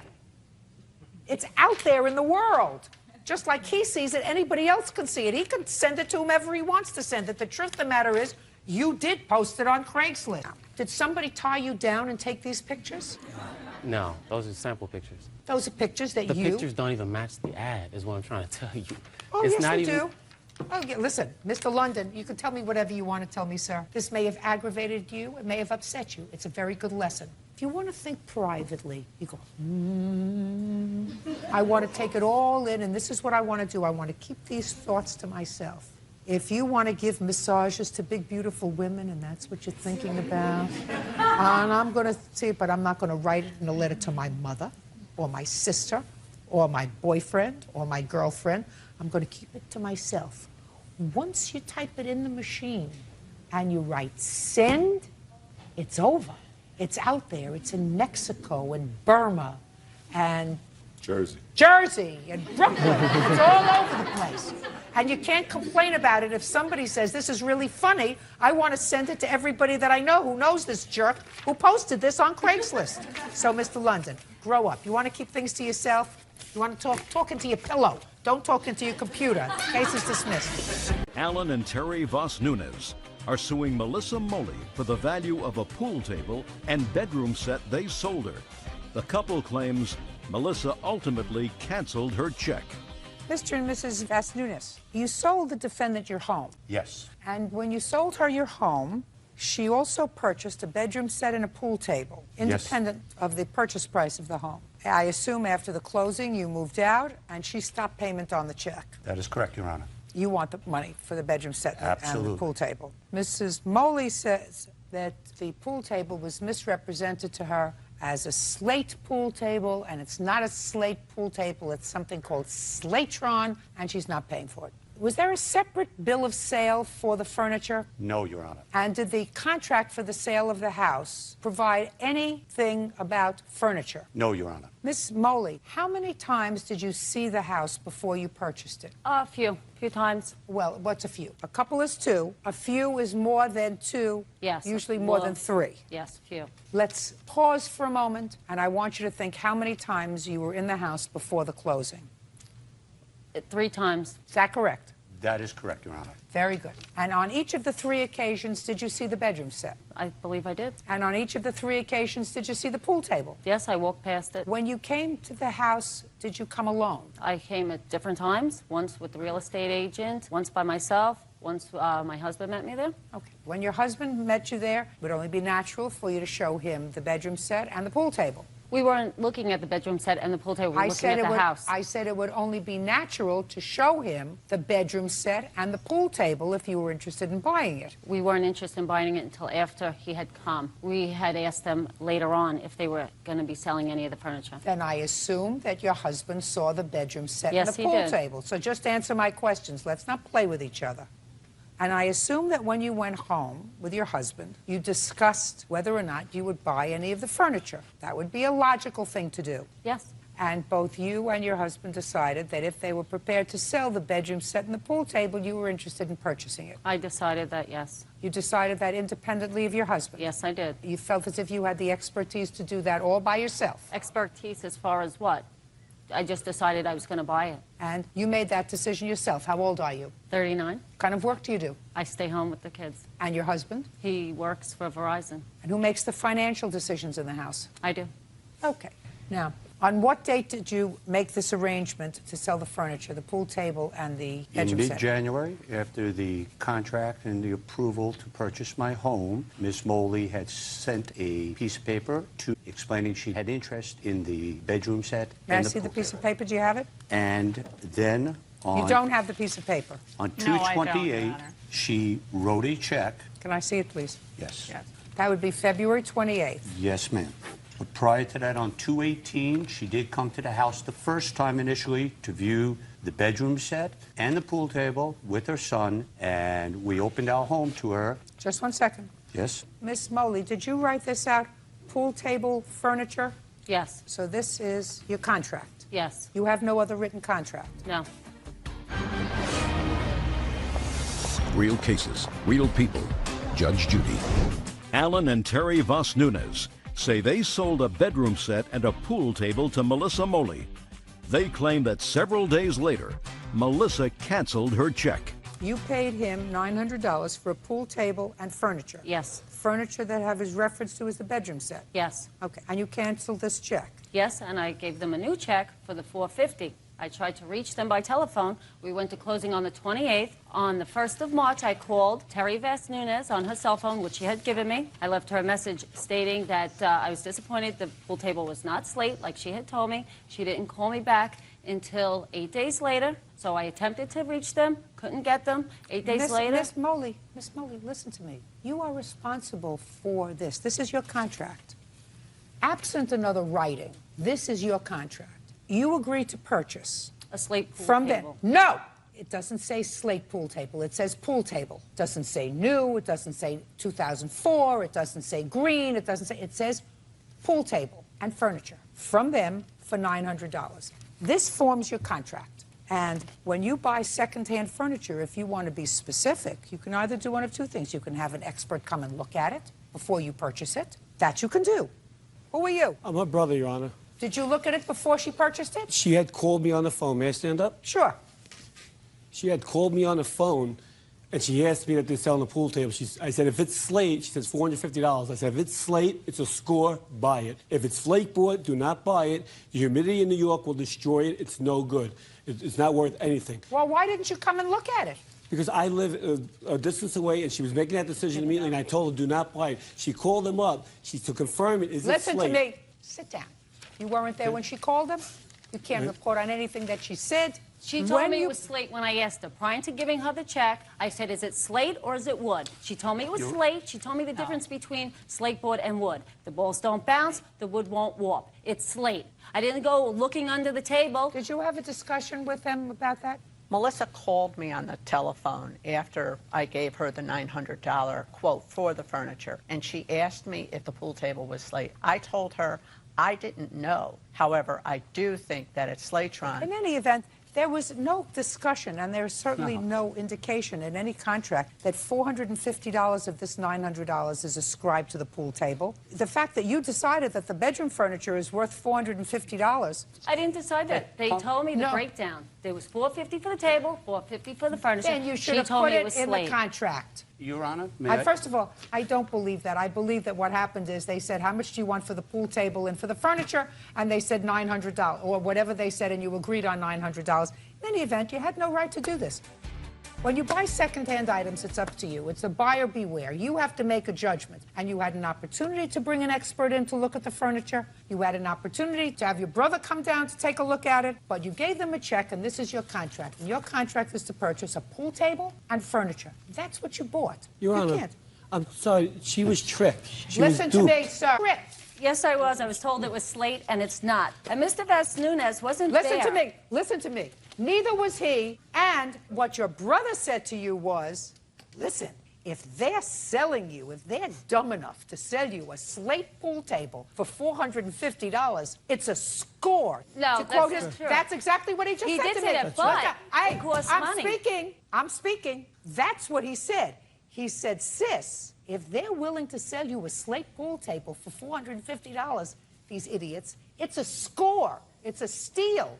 Buy it. So you thought you were getting a real bargain. It would have That's what been he a told bargain me. for both of them. Judging for the plaintiff in the amount of $900. That's Thank all. you very much, Your Honor. 22-year-old Lindsay Allen is suing eBay seller 26-year-old Karen Stevens for selling her a fake Louis Vuitton purse. Karen insists the purse is real. Miss Allen, you purchased what you believe to be an authentic designer bag on the internet from the defendant. I think you paid $250 for it. When it arrived, it was your belief that it was a fake. Yes. And you spent another $35 to have someone examine it. And you are going to be showing me, according to your complaint, that it was determined that the bag was, in fact, a fake. Yes. Ms. Stevens says there is no way that the bag was fake, and she's going to prove to me that the bag was authentic. Can I see the bag, please? Yes. Why did you want this bag, by the way? I just have always wanted an authentic Louis Vuitton purse. I did not know that what I was getting was a replica. I do have a real one here to compare. I'd like to take a look at it, please.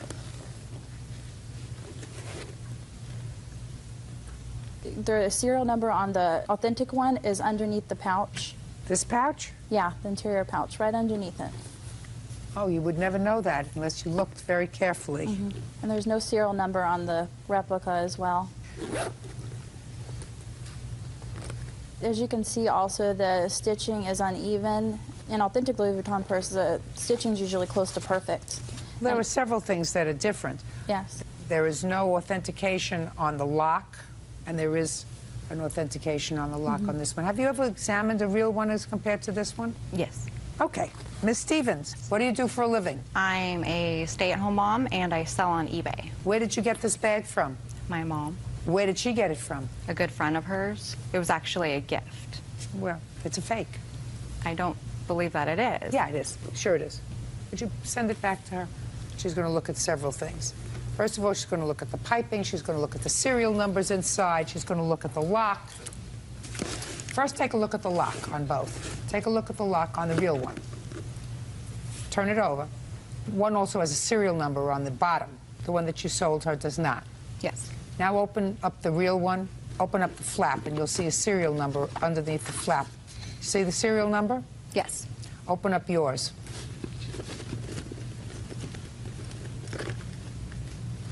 See a serial number? No, I do not. Got it? Yes, I do. Okay. You look like a very nice lady. She wants her money back. When did she call you and tell you that she wanted her money back? She emailed me the purse saying that it was fake, and I said that I didn't believe that it was. And if she did believe that it was fake, I sent 7 different, very detailed pictures to her of the purse that show the stitching. If she had any idea that it wasn't authentic or thought that it wasn't, I sent extra pictures. Listen to me. You sent her the pictures for her to try to prove that it was a real purse. Exactly. But it's not. But why did she not argue that if she thought that it was? Because I'm not a cheater or a stealer. Now, I understand that, but she wanted her money back. And if you had said, listen, if you're dissatisfied with the purse, I'll give you your money back, we wouldn't be here today. But in order for her to prove to you that it was fake, she took it to somebody to authenticate it. Do you have the report? Can I see it, please? Yes. You want to sell things? That's what happens. I mean, if you don't know that something is authentic and you advertise it as a Louis Vuitton bag, you're advertising it as an authentic Louis Vuitton bag. Yes. Turns out that it is not an authentic Louis Vuitton bag. I can see that. I've shown you some examples of where you can look and see it. I don't think you're a dishonest lady. I think you thought perhaps she was mistaken. Maybe you thought she was trying to scam you and would send you back a different bag, which is what you say in your answer. In the meantime, the big bag goes back to the plaintiff. The little bag stays with the defendant, and she gets her money back, plus the cost of the expert, $285. Thank you very much. You're two nice ladies. 19-year-old Alicia Schmidt is suing her former friend, 19-year-old Stephanie Camisera, for unpaid babysitting fees. Stephanie says it's Alicia's own fault that she didn't get paid. Do you need a shawl? No. Did you get confused as to where you were going today? No. That's the way you think you should go to court? No. She actually allowed you to babysit for her children? Her child, yes. Anyway, you claim she owes you for some babysitting. She says that the state was supposed to pay you, but you didn't fill out the appropriate paperwork. That's your defense, right? Yeah, she filled it out, but She filled it out wrong? I could believe it that. never went through. So your agreement was she was going to babysit for your child and she was going to get paid by the state because you were doing some work there? I was working at Sunoco, and What is that? It's a convenience store. What were you doing at the store? Cashier. How much were you earning? $7.25 an hour? Yeah. And how much were you bringing home every week? Between $200 and $250. And who else were you living with? Just me and my son. Were you paying rent? Yes. How much? $219. In an apartment? Yes. Where do you come from? Buffalo, New York. Isn't it cold in Buffalo? It's getting warmer. Now, how long did you watch the baby? Huh? Sorry. How long did you watch the baby? For a month and a half. Is that what you do for a living, babysit? No. I Well, what did do you it because me and her have been friends since we were like 12, 13 years old, and to help her out. Well, the state didn't pay you. So did you tell her that you thought she should pay you? Yeah, I did. And I told her when she got her taxes back this year to give me money out of her taxes for that, and then I would leave it alone, and she didn't do that. Did you get money back from your taxes? Yes. How much did you get? $750 around. Did you think you should give your friend some money? I never told her I was going to pay her. Well, you told her that she was going to get paid for watching your son. Not out of my money. Well, she's going to get paid out of your money. You got paid. She wasn't doing this as a favor. She was doing it because she expected to get paid. And if the state didn't pay her for some reason and you did not follow up, which I assume you didn't, is that right? I called many times to try and see why it wasn't coming. And so we did you? both did. Did you? My case was being closed at the time. So you didn't get an answer? Nope. So now you have to pay her. Why would I pay her when I never said anything about paying her? I just tried to explain it to you, and I want you to try to put on your listening ears. She was babysitting for your child for money. The state was supposed to pay her. She filled out the forms, according to what you told me. You said you called many times. You didn't get an answer as to why they weren't paying her. And then you stopped calling because you were closing your welfare case. That doesn't mean she doesn't get paid because she did the work for you. So you have to pay her. Do you understand? Yeah. I mean... And you got back $750 in your taxes. So you're going to get paid, but you're not going to get paid $2,000 because that's ridiculous. You didn't earn $2,000 probably a whole year. But you have to get paid something for the work that you did. Judgment for the plaintiff in the amount of $350. That's all. Thank you. Parties are excused. You may step out. Harry and Greg Martin are suing their former friend, Darren Trinchero, for the return of money from an insurance settlement. Darren claims the money is his. Mr. and Mrs. Martin, you purchased an automobile from the defendant, who was a friend of yours. And according to you, the agreement was you would make payments on this car because, I don't know, did you have a loan outstanding on the car? Yes, Your Honor. And at the end of, when the loan was satisfied, he would turn the title over to you. You maintained the car, you paid insurance on the car, and then the car was in an accident. That's correct. According to you, the defendant told you that he had received a small settlement check for the accident, but you were also injured in that accident. Yes. And when you received your settlement, you ascertained that he had received thousands of dollars for the car. That's correct. And you feel as if that money should be yours. Mr. Trinchero says he doesn't think so. So I need some information. When did you purchase this car, Mr. Trinchero? Back in '04, and I do have a copy of that document. I'd like to see it, please. There you go.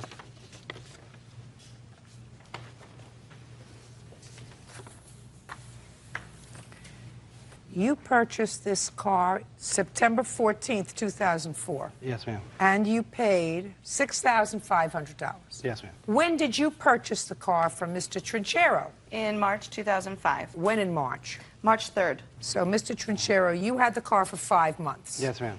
How much were the payments? $249.09. And I have to add in your down payment, which was $1,500. So your entire investment in this car, Mr. Trinchero, was $2,745. Yes, that sounds correct. Now, you took over these payments in March of 2005. That's correct. And when was the car totaled? November 13th, 2006. And you were paying $249.09. That's correct. Okay, so let's figure that out. You see where I'm going, Mr. Trinchero? Yes, ma'am.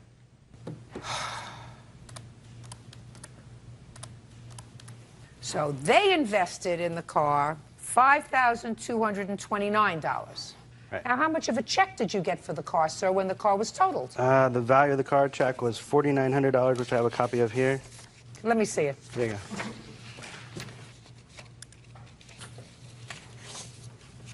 Your Honor. Shh, just a minute. $4,549. Right. Yes, What'd you ma'am. get this for? That was for the balance of the car that was worth, because I was a lien holder on the car, the owner of the car. After, Why should you get all this money? Because during the agreement, back on 03 of 04, there were many stipulations to the contract, such as carrying insurance on the vehicle, also notifying me of any address changes that they had or anything. Oh, stop it. You're being a big baby and you're nitpicking, Mr. Trinchero. Mr. Trinchero, let me ask you this question, sir. Yes, ma'am. If they finished paying off the car in 3 months and it hadn't been in an accident, would they have gotten the title? Not if they would not have carried full coverage insurance like our What contract difference said. would it have made? Because I accepted liability Just a for second. the car. Just a second. Mr. Trinchero, did you pay for the insurance? Yes, I did. I carried it till 2006, which was not part of our Just a agreement. second. You paid for the insurance Right. until when? From the beginning of the contract until 3/3 of 06. 3/3 of 06. The car was in an accident in November of 06. Right, I had coverage on the vehicle at the time. You just told me that you had coverage in the vehicle until March of 06. Right, 3/3 of 06 was my Well, coverage. March would be the third month of Yes, the year, ma'am. sir. Uh-huh. The accident happened in November. Right. Your Honor, we had the first 6 months that we had the car, that we were paying him an additional $50 a month to keep us on his policy. Can I see that, please? Well, this here is just the copies of the. I just want to see any checks that are above. I'm speaking. The 249.09. Okay. Your Honor, may I interject something there, please? Listen, Mr. Trinchero, you're a hustler, and you did the wrong thing. And what you're supposed to do, since you got your finger caught in this miserable pot, you're supposed to say, you know what? Let's see if we can find some median. I shouldn't get a windfall over and above what I paid for a 10-year-old car. Well, right? Hey, pay attention. Right. I shouldn't get a windfall because a car doesn't appreciate in value. A car loses value. Right. So you put in $2,700. You got twice as much as you put in, and you're not entitled to it. You're here in a court of equity, sir. Right. And if you only put in $2,700, unless this car was a mint Ferrari, you're not entitled to make money on it. Do I make myself clear? Right. I'm not trying to make money. You are trying to make money on it because your whole investment was $2,745. I believe I assumed liability for this vehicle, and I lost something because of that. And Well, you my think wrong. Hey, Mr. Trinchero, you think wrong. Okay. You may have rationalized your bad behavior and your dishonesty with these people in your own mind because you lay there and you said, well, now they sent me a check because I'm on the title to the car. How do I justify not giving them at least some of this money? Well, let me see. They let Homer drive the car twice, and they weren't supposed to do that. They were supposed to keep the car in insurance and not take it out of the state. And I know they went on vacation once, and they took the car to Florida. Hey, I'm speaking. That's what you did. You laid in bed and tried to figure out how you could justify being dishonest. And that doesn't fly here. You don't justify being dishonest when you come into a court of equity, Mr. Trinchero. Right. It's dishonest, and it was the wrong thing to do. What you should have done is said, listen, we got this money. You invested $52.29 in the car. I invested $27.45. The whole idea was for me to get off the hook paying for the car because I didn't want this car anymore after 5 months. You did. Yep. Because That's not correct. if I, hey, listen. Not correct. If you didn't want to sell it to them, you wouldn't have sold it to them. Did you get another car, Mr. Trinchero? I had another car before I sold it to them. And I had no use for this, and Greg had no car. Being a friend of his, I felt that it would be an equitable thing to do that. But he did not fulfill his end of the bargain in the contract, which I thought was legal. You purchased a brand new car. Hey. I thought this was a legal contract, and it was violated many times. Then what you have to do if it was violated many times is take the car back. Exactly. Shut up. And we did try to do that several times. Which you did not do. We took many actions to do that. No, I didn't say did you take many actions, Mr. Trinchero. Did you take the car back? We could not locate them. Oh, you're so full of baloney, sir. You could locate them when you got the check. That you managed to locate them. When they got the check, you managed to locate them. First. Very, very bad, sir. I don't know how you sleep with yourself at night. I wouldn't want you to be my friend. I don't see where he's entitled to any amount of the check from the insurance company that mailed him that check. He's not. Okay. If he had been what we call a mensch, that means a good person, a good, honorable person, you probably would have sat down and said, listen, you got a little extra money. I'm going to get a little extra money because I put in $5,200, but I drove the car. I mean, you don't expect to get 100% value on your car if something happens. You might have made some kind of an accommodation. But since he was a pig, he loses everything. Judgment for the plaintiff and the amount requested, $4,274. That's all. Gazina Jacobs is suing her former tenants, Benjamin Nelson and his girlfriend, Vanessa Enghorn, for rent, utility bills, and for severely damaging her rental property.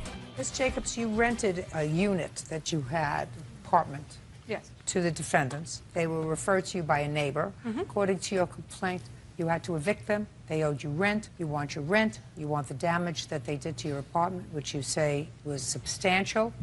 Mr. Nelson and Ms. Eichhorn say you owe them money. You kept their security deposit. They did not cause any damage to the unit.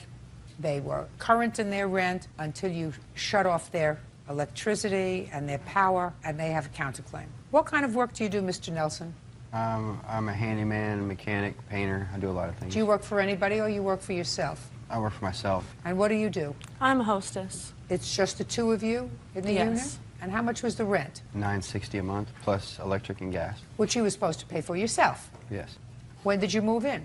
I believe it was September of '06. When did they move in? They moved in at the end of January of '07, and the lease agreement started 1st of February of '07. I don't think that's right. We Can I lived see there the longer lease, than that. please? I have the lease agreement.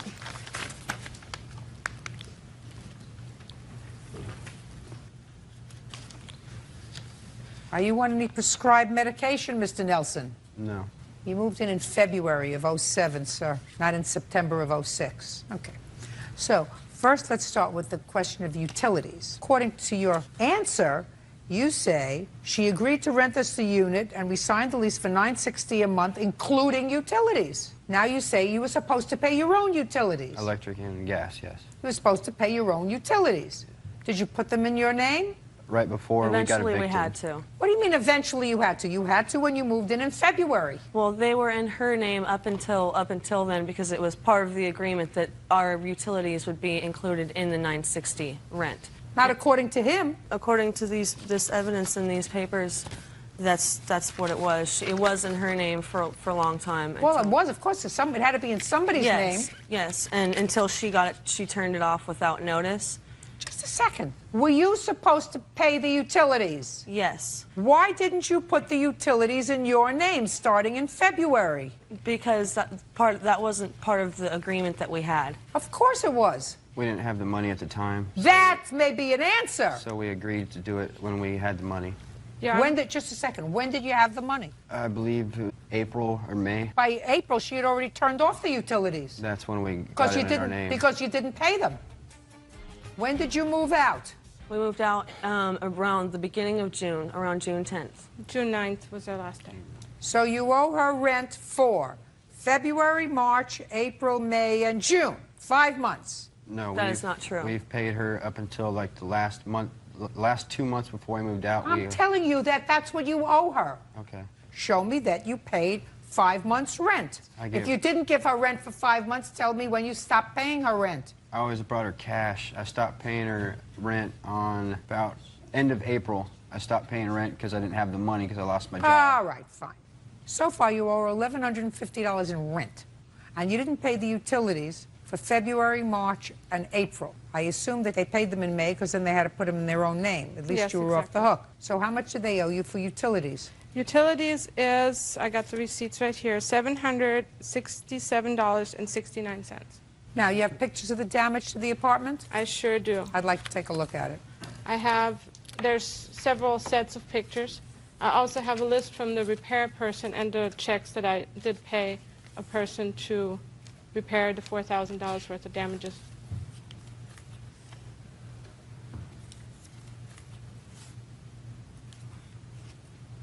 How did these holes get in the wall? That was a prior roommate. Whose roommate? Ours. A bad selection of a roommate.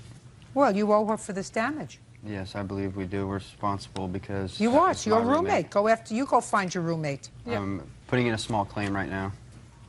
Go ahead. That master bedroom, I know it was their bedroom, and right below those holes was their mattress.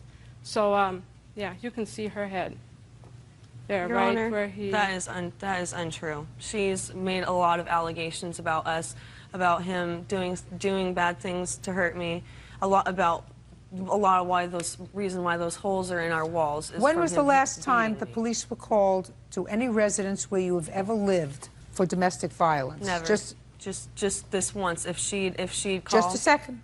When in any of your residences were the police called on a complaint of domestic violence? None that we know of. She just said once. Well, No, we I said- believe that's what she called about. Yeah, Because they showed up, but nothing was ever done about it because nothing was wrong. They showed up at the residence because they were looking for him. Because This he was passing. apartment is a pigsty. Don't you clean? Yes, ma'am. Yes, we had a roommate that came in while we were at work and damaged a lot of It's stuff. filthy. That doesn't happen from a messy roommate. That happens from people who live like pigs. I don't live like a pig, Your Honor. It's, Well, you did. had I to never go saw through, a I had place to so go filthy. Through, I had to go through my house in 2 days' time, and I had to pretty much tear everything apart that I had and find what was sentimental to me, pack it up, and then start throwing a lot of my things away. Should have paid your rent. Your Honor. You should have paid your rent. That's what happens when you don't pay rent or utilities.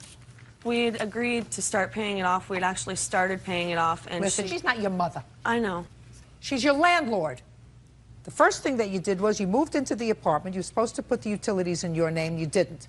Then you have a counterclaim that she had no right to turn off the utilities because she got tired of paying $767 for your utilities. Well, then you had no choice, but you put them in your name. At least she's off the hook. I don't know whether you stiffed the utility company or not. I assume you did.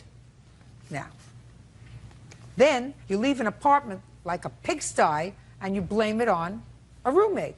Well, so far it's everybody's fault but yours. Everybody else is wrong. She's wrong. I'm taking responsibility since it was my roommate.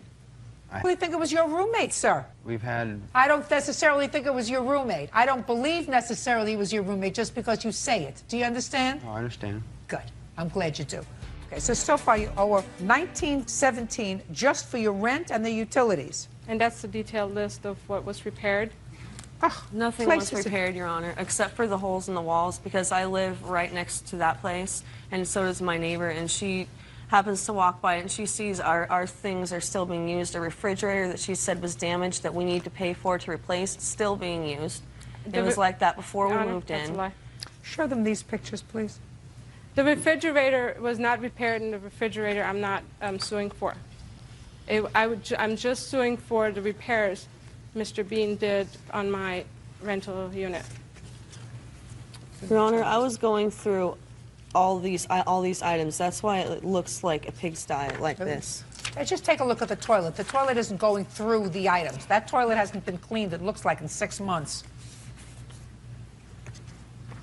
You owe $5,000 for your cleanup, for your rent, and for your utilities. Now, give me 30 seconds or less on your counterclaim. Let's go! We don't believe we owe her because nothing was fixed before we even moved in. Forget it. Next. All of our stuff that was in the house, she told us we would have 2 days and we had Why nowhere to didn't go. you get your stuff out? We stayed up all night trying to get our stuff out. We had but 2 we had a days house time full of to do stuff, it. so we got out Did you what pay we rent could. in June? I was giving her a couple hundred every Did you week. pay rent in June? Not in full, no. Counterclaim's dismissed. You owe $5,000. That's all. Thank you, Your Honor. 19-year-old Cindy Lazaldi is suing fellow motorist Dylan Mashburn for the cost to fix her car after he ran into her. Miss Lazaldi, what do you do for a living? I'm a service cashier in a dealership in Long Beach. What kind of dealership? It's Cadillac dealership. How long have you been working there? I have been working there for about 7 months now. You sound unsure of yourself. I'm kind of nervous, sorry. Okay. So you work in a Cadillac dealership, and you've been there 7 months. Yeah, Who approximately. do you live with? I live with my boyfriend. What's his name? Mario Martinez. How long have you been with him? It's going to be 2 years next month. And you've been living together for 2 years. What does he do for a living? He is an insulator. He works for construction. Just the two of you live together? Yeah. You have an apartment with a lease? No, just renting an apartment. I know. Is there a lease on the apartment? No. What are you, month to month? Yeah. What kind of an apartment is it? Look, don't look over there. Just a regular apartment, I guess. How big is it? It's a 2-bedroom. And were you living there when you had the accident with Mr. Mashburn? Yes, I was. And were you living with Mario? I'm sorry? Were you living with your boyfriend? Yes, I was. His name is Mario, right? Mario, yeah. So you were living together? Mm-hmm. Mr. Mashburn was driving behind you, and there was an accident, and he hit you in the rear. Mm-hmm. You want him to pay for the damage to your car. Yes, I do. This happened in November 2007. Mm-hmm. Mr. Bashburn says that you really didn't want your bumper fixed, you wanted a date. That's his defense. With him. Which is really why I asked you all of these questions. Just in the event you were unsure of why I was asking you all of these questions, before I got to Mr. Mashburn's defense, I wanted to find out a little bit about you. Okay. So, Mr. Mashburn, tell me about the accident. Are your hands in your pockets? Yes. Take them out. Okay. Tell me about the accident, sir. Okay. It was November 21st, 2007. I was behind Cindy at a red light. We had pulled away from a red light. Pretty much instantly, she had stepped on her brakes. We were maybe going 2, 3, 4, 5 miles an hour, and then all of a sudden she steps on her brakes. I hit her. I'm as stunned as and I got hit in the back, and then I'm into her, and I'm thinking, how did this all happen all of a sudden? And I'm looking in front of her, and there was a bus on the other side of the intersection, which I didn't know if that was the cause of the accident. At the time of the accident, Cindy got out of her car in the middle of a busy intersection. Personally, I thought it was a smaller fender bender. You know, she seemed okay. I said, well, why don't we go down the road a little bit? There's some construction down the road, and we'll exchange information and go from there. In fact, there was even a policeman in the intersection who felt the accident was... Sorry. Don't tell me what the policeman felt, Okay, sir. sorry. I'm not interested in even what you feel. You're right, I didn't know what he felt. So we went down the road, got out of her car, kind of looked over the damage a little bit. Didn't seem to me more than a... I want your defense. Now, Mr. Mashburn, we've already established that when you hit somebody in the rear, it's your fault. Right. So you hit her in the rear. She's going to show me pictures of the car or an estimate to have it fixed, which I assume she has. Right. You're going to tell me why it's not your responsibility to fix it. Sorry, Your Honor. At the It's time... okay. Don't be sorry. Just get direct. Okay. At the time that we were exchanging information, you know, I had asked her, should we go ahead and go through the insurance companies? We looked over the damage. We both felt that it didn't seem... Excuse me, I felt, and it was my impression that she felt, the damage wasn't too significant. We didn't have a witness. The guy that hit me kept going. The bus, you know, probably didn't know what was going on as far as our situation, so we didn't have that to go off of. We did not call the police. At the time, she seemed to be kind of flirty and almost without care when we were going over this. I didn't think anything of it, so I said, well, what would you like to do? You know, would you like to just go ahead and call the insurance companies? Would you like to just handle this out of court, get an estimate, a few $100s? You know, maybe I can deal with that. You know, what would you like to do? And she said, well, don't ahead, just give me a call next week. Don't worry about it. Did you have insurance on your car? Yes, I do. You have a driver's I license? take that back, Your Honor. I currently do not. At the time of the accident, I did. Did you have a driver's license? Yes. At the time of the accident? Yes. And you drive now? Yes. And you To- have no insurance? To court, yeah. That's a very, very bad thing, sir. I know. I'm unemployed. Why are you unemployed? Lost my job a few months back, and it's just been hard to get back on my feet right now. Who do you live with? Right now, I'm staying in a motel. What kind of job did you have? It was accounting, customer service. How old are you? 31. You have children? No. So it's just you? Yes. Ever had problems with the authorities? No. With the exception of unpaid parking tickets, no real trouble with the authorities, no. Mr. Mashburn, I don't want to throw you through the ringer, sir. There's something that is almost sympathetic about you. I'm not exactly sure what it is, but something. Not attractive, but sympathetic. You feel as if you're responsible to pay for the damage to her car? I don't, in the sense that at the time of the accident, you know, should we go through our insurance companies, should we not? That was your choice. You're right. If you didn't want to pay, listen, you hit her in the rear. She doesn't have to go through the insurance company. They're not going to pay her. Your insurance company is going to pay her. That's what you had liability for. So it's not up to her. You hit her in the rear, you're at fault. Period. End of discussion. She was able to stop for the bus that may have been to the intersection. You were driving too close. You weren't able to stop. Somebody hit you in the rear, took off. All of this is a very sad tale. Bottom line, it's your fault. It was your insurance. If you wanted to go through your insurance, you could have. Could have said, I don't want to pay for this out of my pocket. That's what I have insurance for. It's a moving violation. It's not her. It's you. You chose not to do that. So then you got to pay her. It's as simple as that. That makes sense? Yeah, the logic behind all that makes sense. Well, that's why they keep me here, sir. They don't keep me here because I'm young and gorgeous. I see the car, please.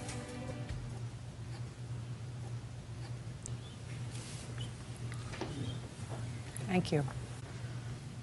Oh, so you need a new bumper. Is that right? Yeah, I do. How much is a new bumper? There was an estimate for $1,400 just for the visual damages. Can I see it? Mm-hmm.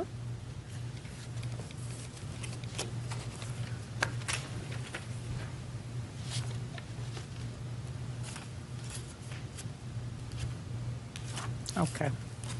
Anything else you want to tell me? Not necessarily. Okay. This accident happened in November of '07. The picture was taken February of 2008. Why?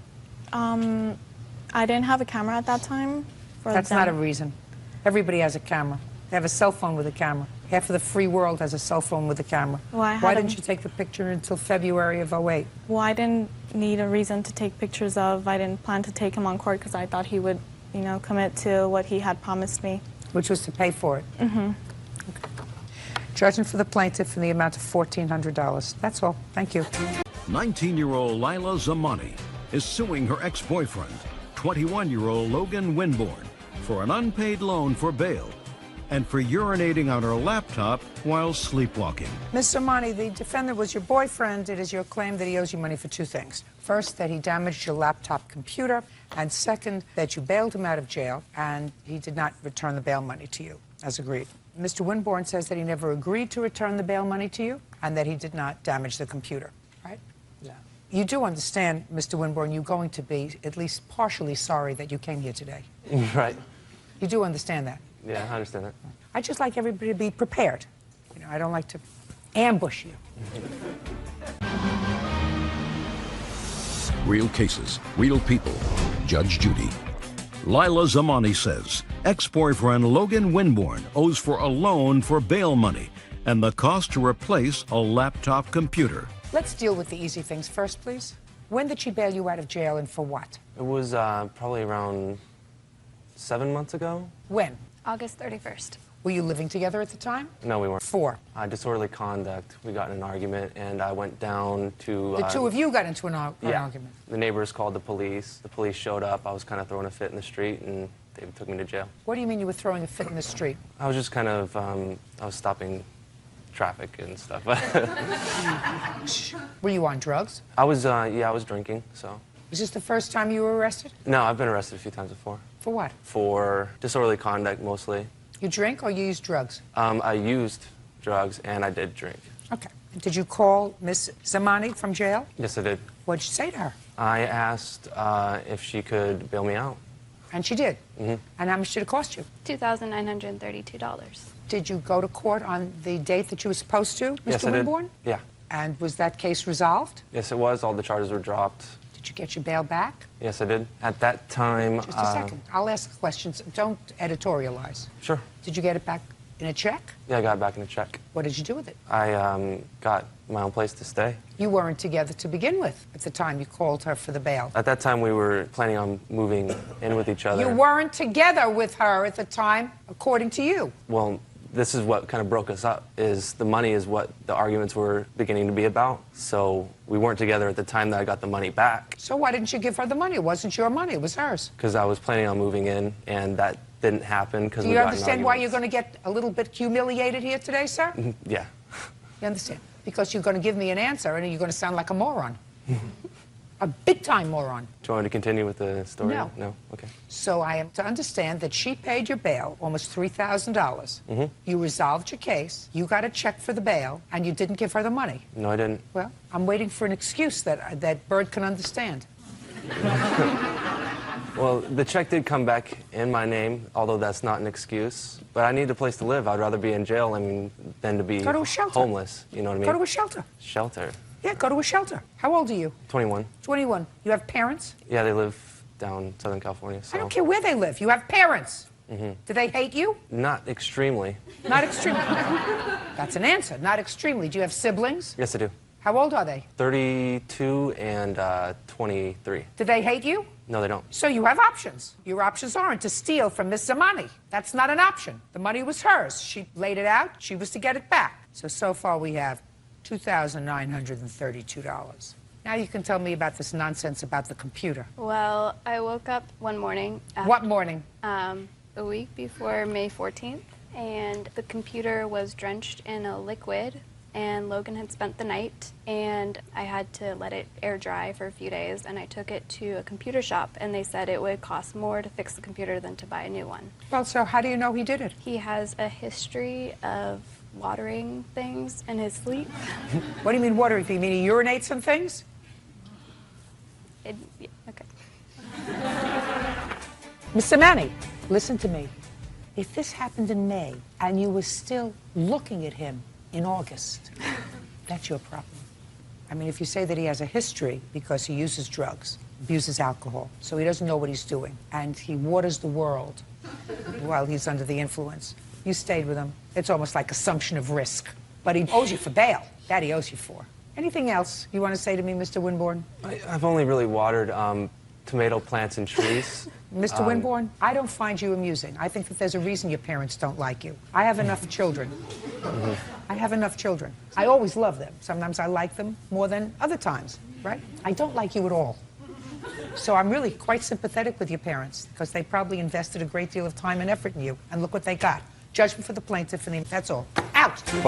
কথা খুব খুব খুব জরুরি একটা বিষয়। এইটা দিয়ে তুমি মানুষের মাথা কিনে ফেলতে পারো অথবা তুমি তার মাথাটা কেটে ফেলতে পারো। আচ্ছা মোয়াপ, আপনি কেন মিডিয়ার সামনে কথা বলেন না সেভাবে?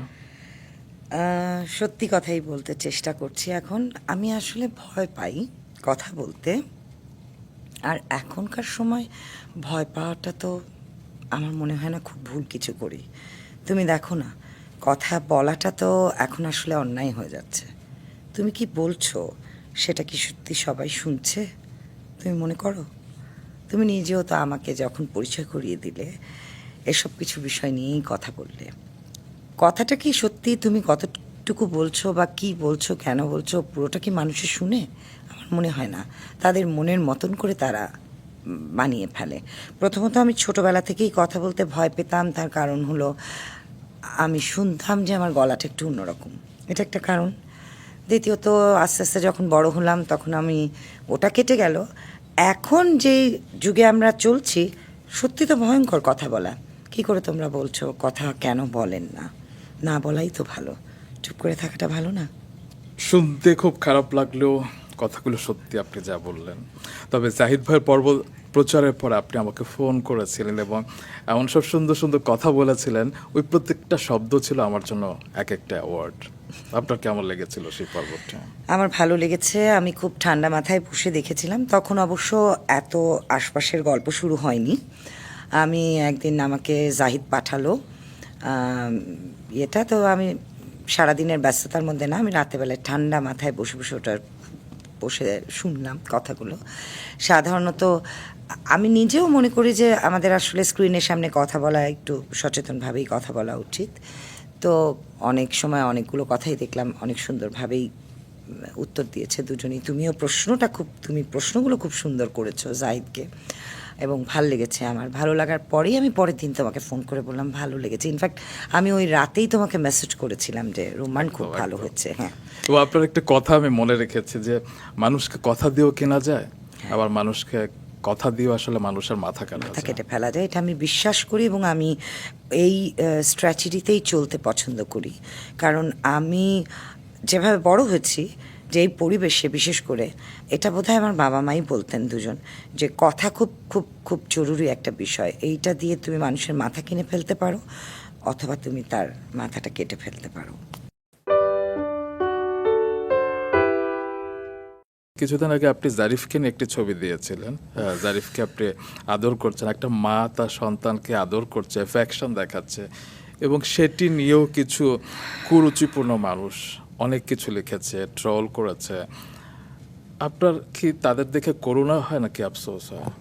আমি যখন এটা দেখেছি আমি যতটুকু না কষ্ট পেয়েছি, আমার ছেলে ভেঙে চুরে শেষ হয়ে গেছে। ও কিন্তু 20 বছর ওর বয়স, এবং ও এটা দেখেনি, ওর বন্ধুরা ওকে পাঠিয়েছে এবং বারবার করে আমাকে, ওর এই অবস্থা যে অনেক ভাষাগুলোও বোঝেনি।